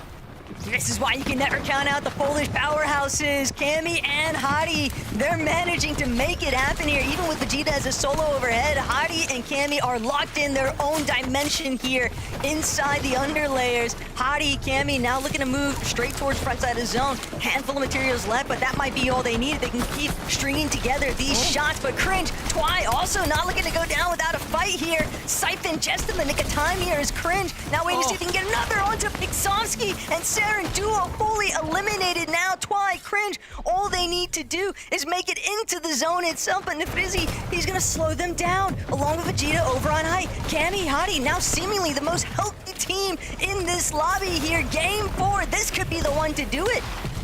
This is where Cammy knows best, all the way down on low ground, top 3 situation. They're the only duo in the game. Nefrizzi up on high. Vegeta's still there as well. He's had to give it up, so now he's going to drop down into the doom of Cammy and Hari, who does get eliminated right there. So it's all down to Cammy and Hari down on low ground. The duo against Nefrizzi, the team that the analysts didn't think would win, but Hari goes down in the Storm. It's going to be Cammy versus Nefrizzi as a 1v1, but that's only going one way. And it's Cammy and Hari are going to make their way into the Major 1 finals in style.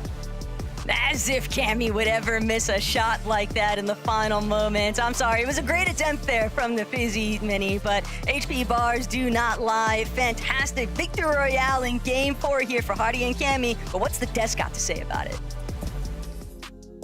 Unbelievable. Unbelievable. And you know what? I'm glad Miniminer remembered, because for a second I almost didn't remember. It was quite some time ago, but the last segment we did, boys, we were talking about Cammy and Hari. We talked about what would they need to do to guarantee that they are in the grand finals next weekend. Reese, you had some advice for them, and it does feel like they played to your advice, right? They win the game, but maybe not in the more aggressive style that some of the other teams are attempting to do right now.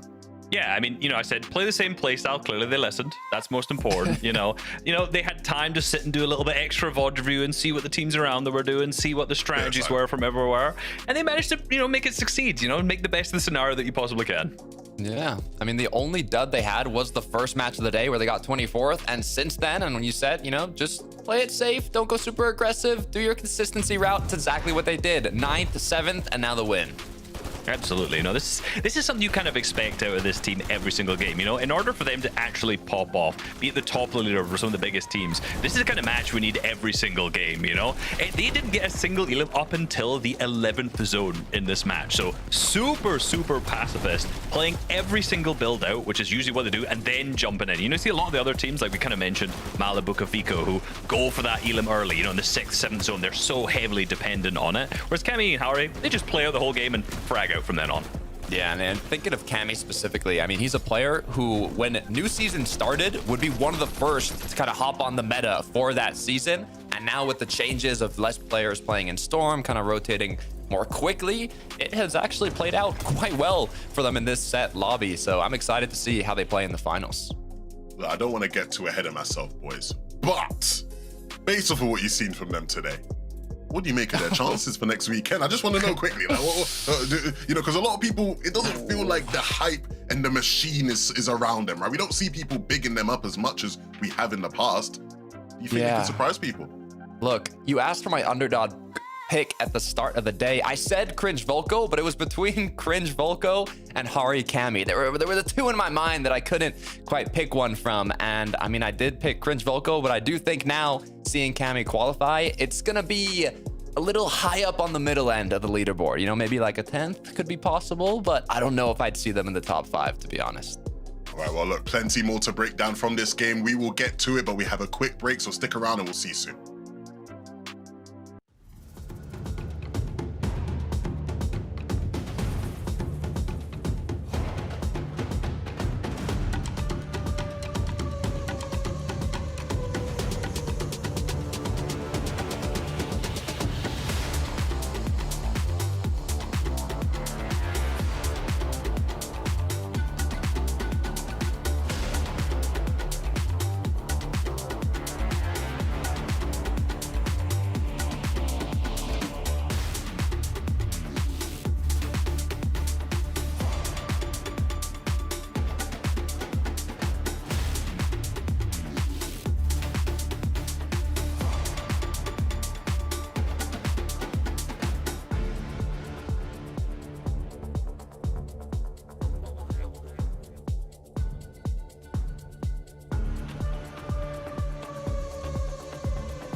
It's crunch time.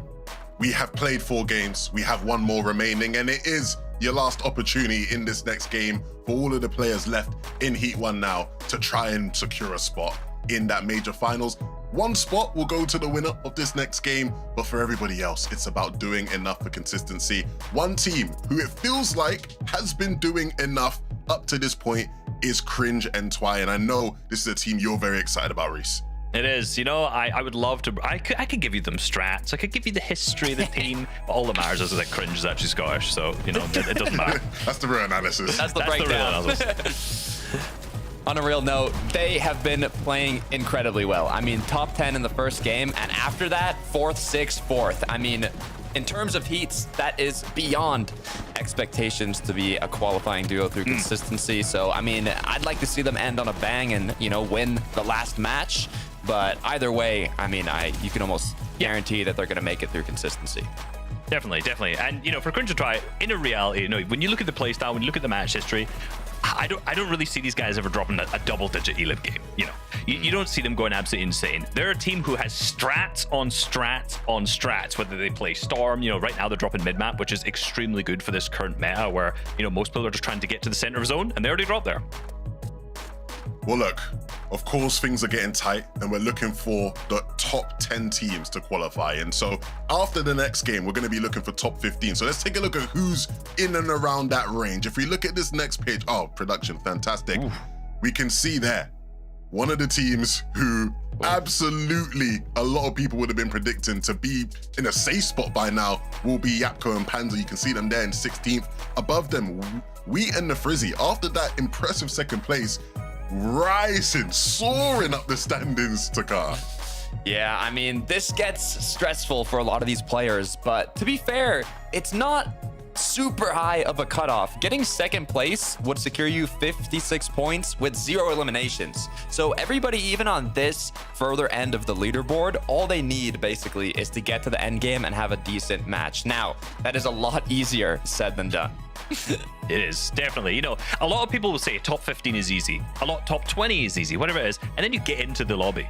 And then you actually try. I saw a tweet earlier which said, this heat looks so unbelievably easy. But you have Yapko and Panzer in 16th, as we highlighted there. A team who has won a divisional cup last season, who's been top 10, 2 divisional cups this season, not performing. In 19th, you have Cringe and Volko, who of course was Toka's pick to do well, the sleeper team to do well, who is not also doing that well. But a big important note is also what we mentioned there. The little arrows on the left to show where they were before.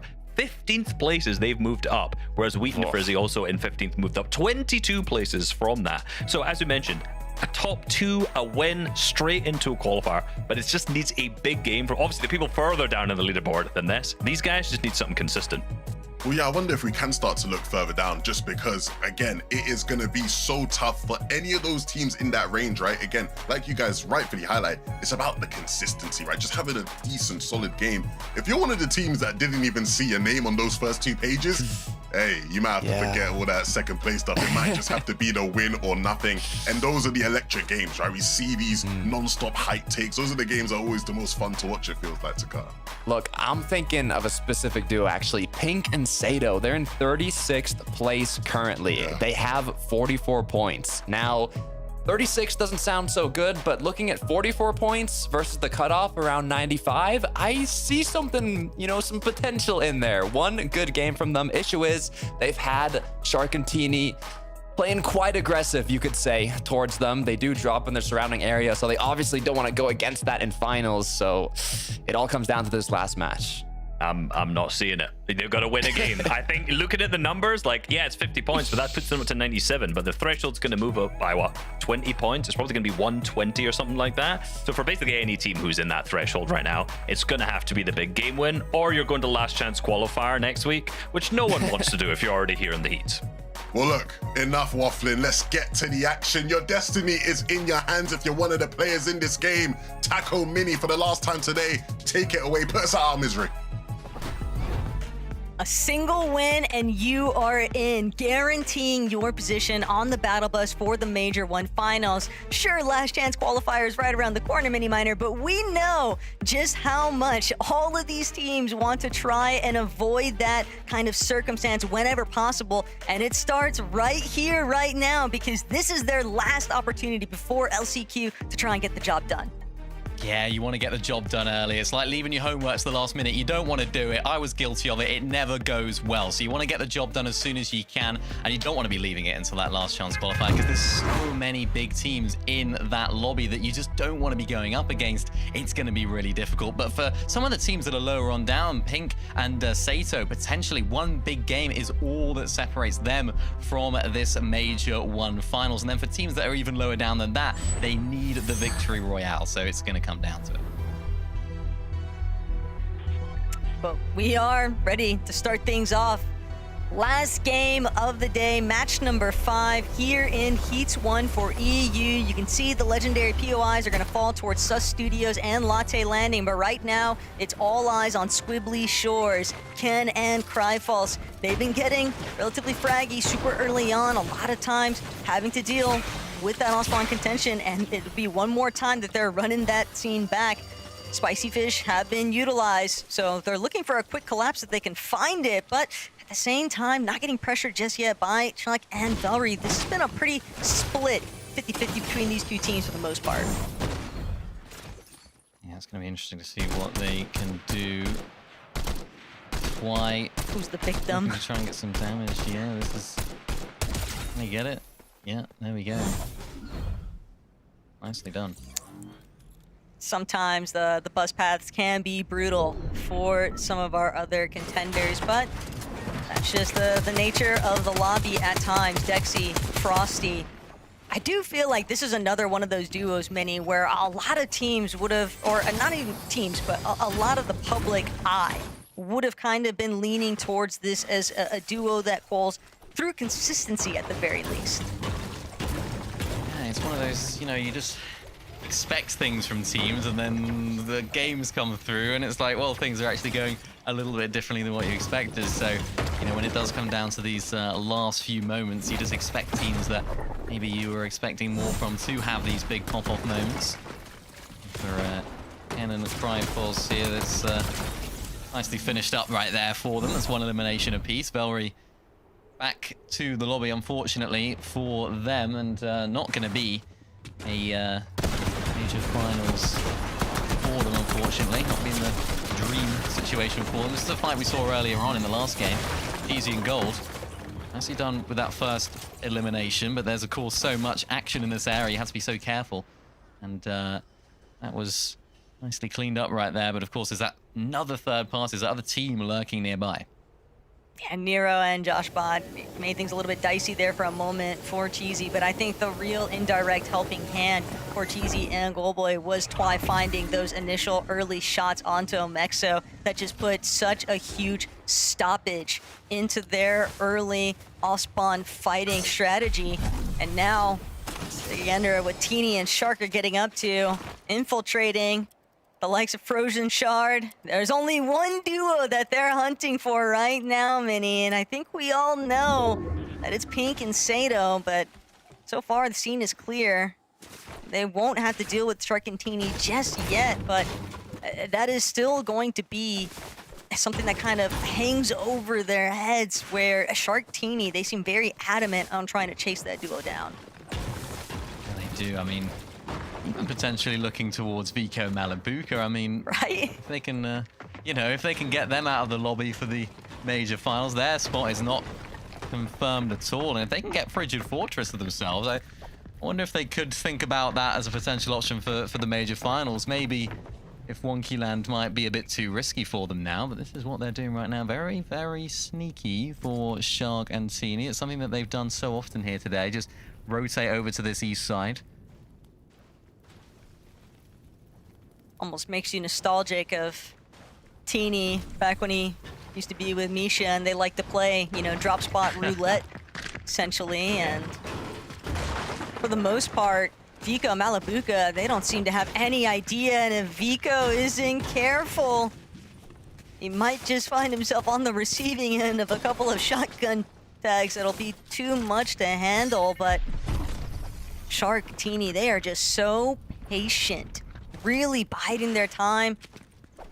Vico, fortunately for right now, won't find himself eliminated for it. Just gonna keep blindly overdrive grenading away, sticking close to Malabuka's side. But Shark, Teeny, I think they still want to give this the lurk here. Yeah, they used to do this a lot as well with Shark and Misha. Teeny and Misha, I should say, they used to lurk around these sort of like surge bases that people used to do, and they used to chop them down. It's very, very reminiscent of that. But Yapko and Panzer, a team that you would expect to see in the major finals right now. They're not home and dry at all yet.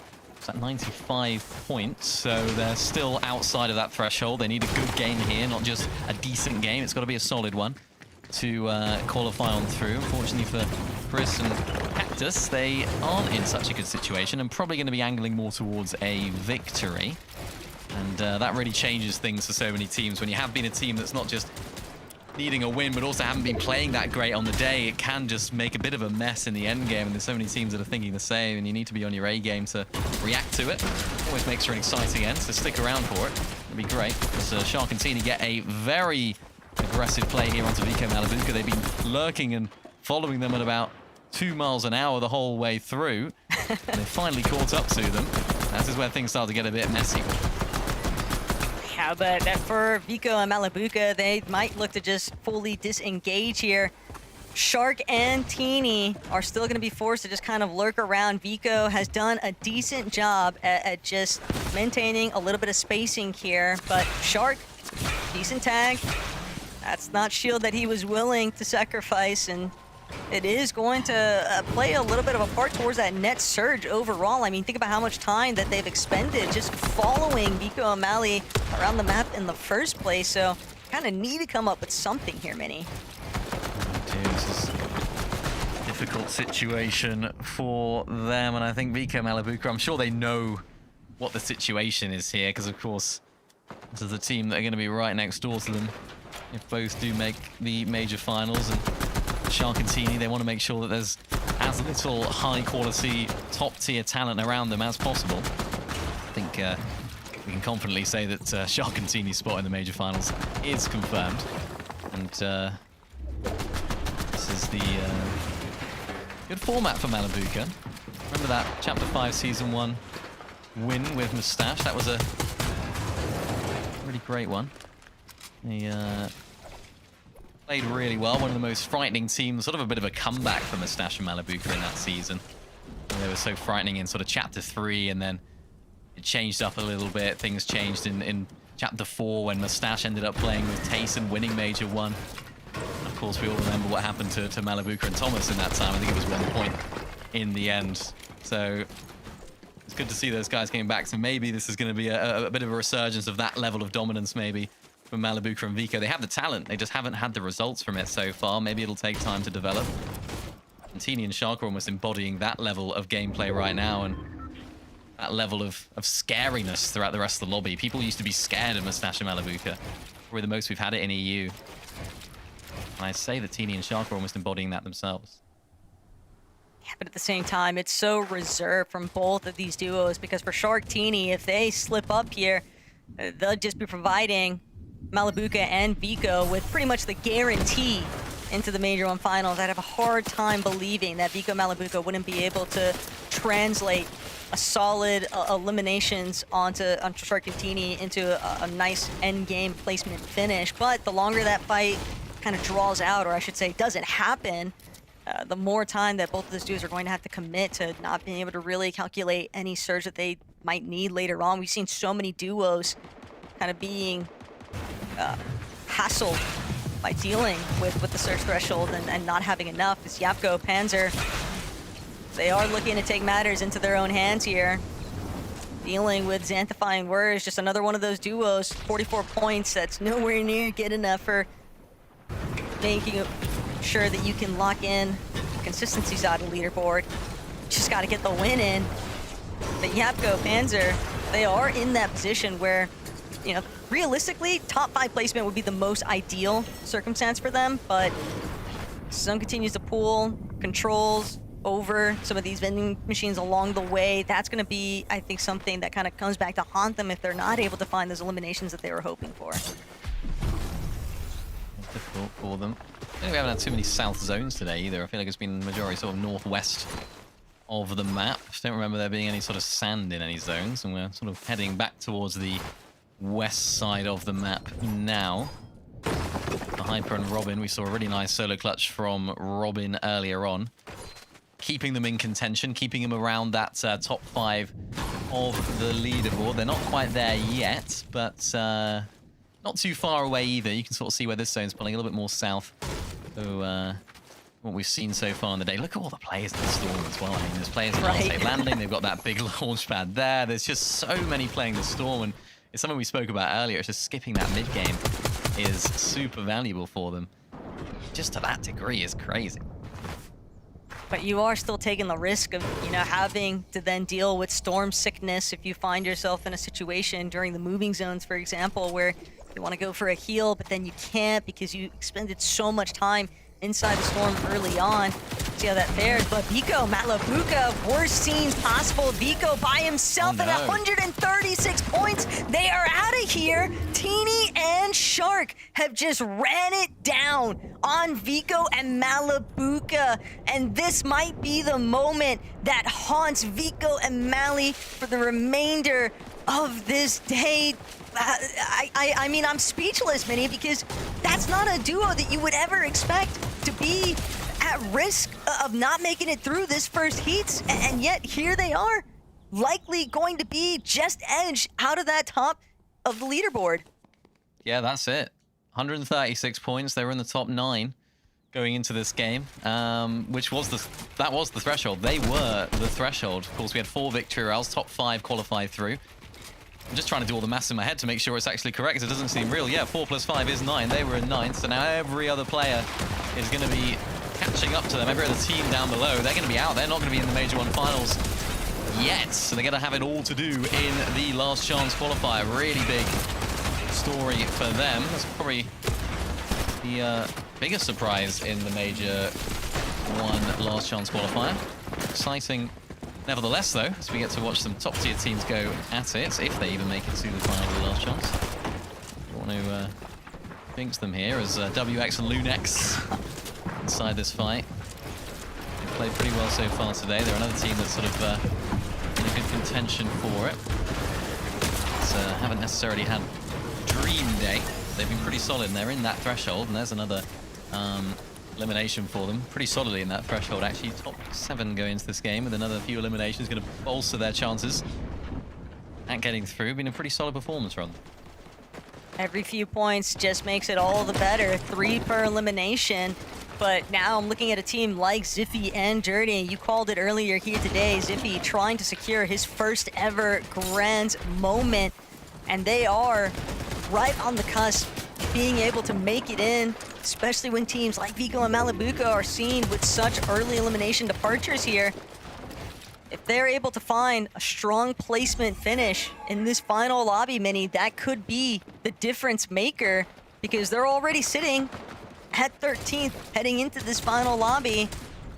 All they've really got to do is just find their own flow, not get distracted, but that's so much easier said than done, especially when you're thinking about the caliber of lobby that they're dealing with still. Yeah, I don't want to clarify. I was actually wrong. I was doing the maths wrong. It's actually top 10 teams qualify. I was doing top 5. It's not, so it's okay. Vico, Malabuka are in it for now. Of course, top 15 at the end of the day. It's still so close, man. Let's be realistic. It's still going to be so close. It's going to be so close. I was always second guessing myself, and I was like, no, surely. But then, of course, it's top 15 at the end of the day. 10 consistency teams qualifying through. I think my brain's still in trio mode. But not having any control, I think, is kind of where I want to pick up more with that, because Vico Malabuka, even at 136 points, I mean, you are still kind of depending on some of the other teams trailing just behind you to all have not the greatest performances. And while I think technically it is pretty realistic to expect that they might just make it in towards that 13th through 15th position, it's still going to be rough to sit and watch and kind of just, that sinking feeling in your stomach almost, because you don't have control of your fate any longer.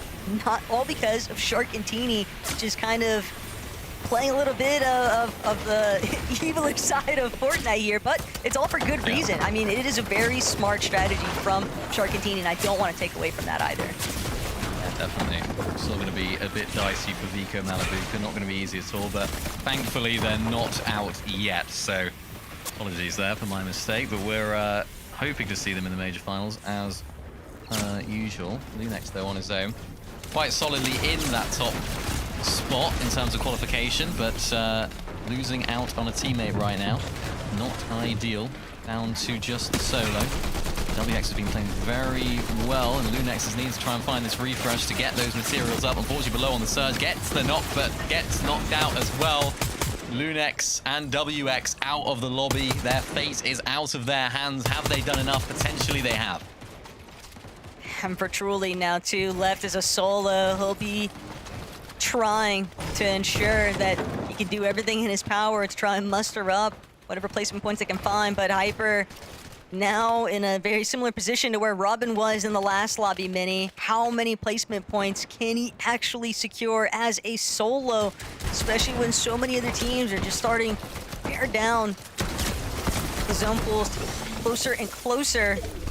Shark and Teeny just barely managing to come out on top in this last little exchange. A little bit more messy than what they would have hoped for, but at the end of the day, it's them sitting with 5 eliminations. I mean, they were never pressed over whether or not they'd make it. We know that this duo is locked in for the Major 1 Finals, Minnie. It's all about just who else might they try and prevent from being in that slot.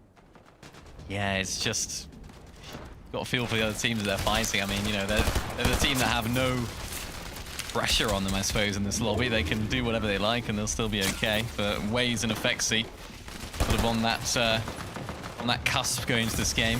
So being below Storm Surge here is really not ideal whatsoever. And 175 below is not a small number either, so this is why they're just getting very, very aggressive. Unfortunately, they don't have the heals to try and maintain their health. And the more that the Storm Surge damage ticks away at them, the more troubles they're going to have at actually finding that damage. Waze is going to have the pizza to keep himself alive for a little bit. Nicely done from Effexy to actually get a little bit of damage there, but it's not going to be enough to put them above. Only 6 below now for Waze. These are the moments that could end up qualifying you to the major finals or force you into the last chance qualifier. Now above the Storm Surge threshold, so Waze is okay, but at what cost? He's got no heals left. It's almost like kicking the hornet's nest, though, when you're getting those surge tags onto a duo like Shark and Teeny. They're still sitting in a position where they could potentially look to just end the run here for Waze. And as a solo, the lobby might also just be able to completely pick them off along the way here. But with that Storm Surge just continuing to crash away at his HP, 204 below now. He doesn't have any heals, but the more desperate you are, the more obvious it becomes. He tries to immediately jump to the box here, but gets clipped along the way. Cringe and Twi not even gonna allow him. They're just gonna realize that there is a body loot llama about to appear above them for a little bit of extra mats, but instead Waze separate himself just a little bit. But one more tick will do it. Somebody's gonna find all those mats eventually. That's tough. That's really tough. That's the worst way to go down in the last game. You want to give yourself at least a chance, you know? They were outside of the threshold, only just. They were on the cusp, but it's going to be a horrific end for them, unfortunately. They're going to have to go through the last chance qualifier. It's now Panzer and Yapko just inside of that threshold themselves. They're going to make the most of this game. They're going to want to make the most of this game. Two very experienced players, two players that know how to operate when it comes to the major finals, so they want to make it there. It's 105 points right now, puts them in a solid position. His height is just a complete and utter mess. There's 2 or 3 teams up there right now. It's Artist and his teammate that looks as though they're the ones that are going to be taking control of it so far. But things are going to change so much, Taco. Things can change so much in Fortnite. Things can change so much in the final game of Heats. You never know what's going to happen. I know for sure that Artist and Hero, they're not going to be able to hold on to this hype for much longer if they don't get a refresh of some sort. So Artist is going to opt to drop down, see what kind of fight he can actually build here. But Pink, Sato, frontside low, just quiet as can be, but they're going to need to find a refresh themselves too. 5 eliminations, though. They have definitely been getting active in this last lobby, and we know for a fact, Minnie, that they need this win more than anyone, or as much as teams outside of that first 2 pages of the leaderboard were given. And this might just be their moment, but with Shark Teeny now looking to overtake height.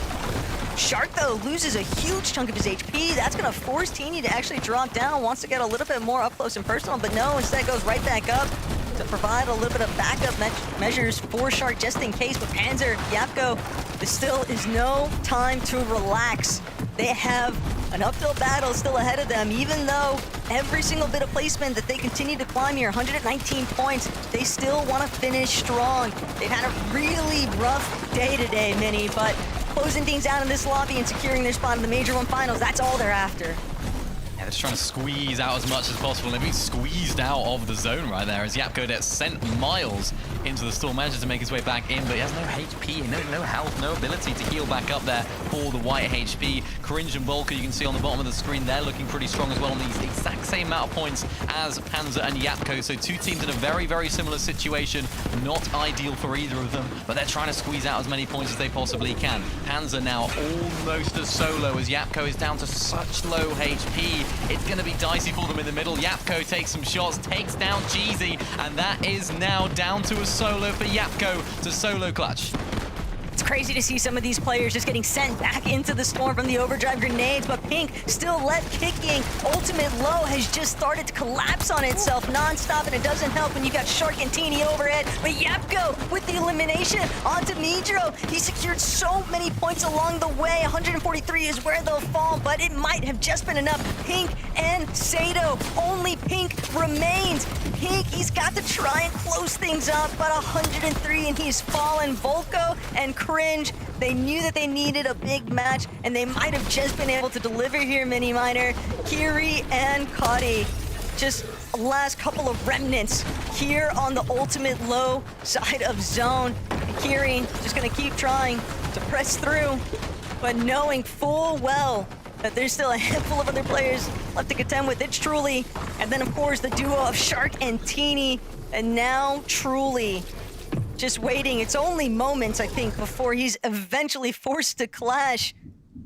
As Teeny, it's actually only Teeny. We have a full lobby of solos, I just assumed.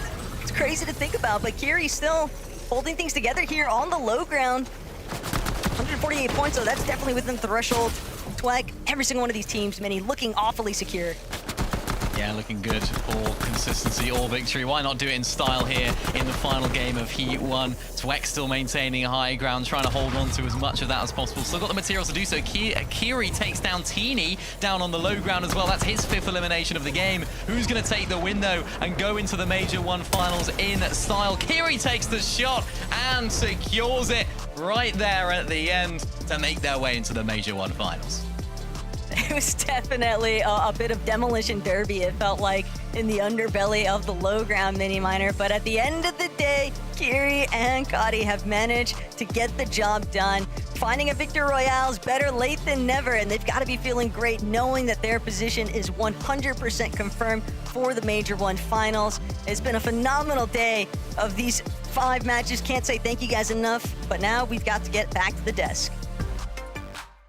Thank you so much, my friends. An amazing job casting it up as always. And what a finish for Kiri and Kotti. I mean, that is truly one of the better feelings in Fortnite when you're able to win the final game of the Heat to make it in, especially when you were sitting just outside qualification range as well, man. That must feel amazing for them to cut. Yeah, it was interesting because they started off the day decent and 11th place, and it just got worse. 17th, 28th, 35th. But all of a sudden, the last game, they take the win.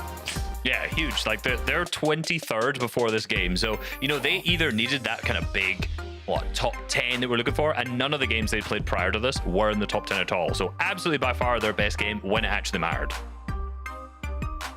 And I think when you look at, again, how the day went for them, right? It didn't seem like it was, you know, the smoothest of days for them. And I think there will be plenty for them to adjust and work on as they go towards the finals next weekend.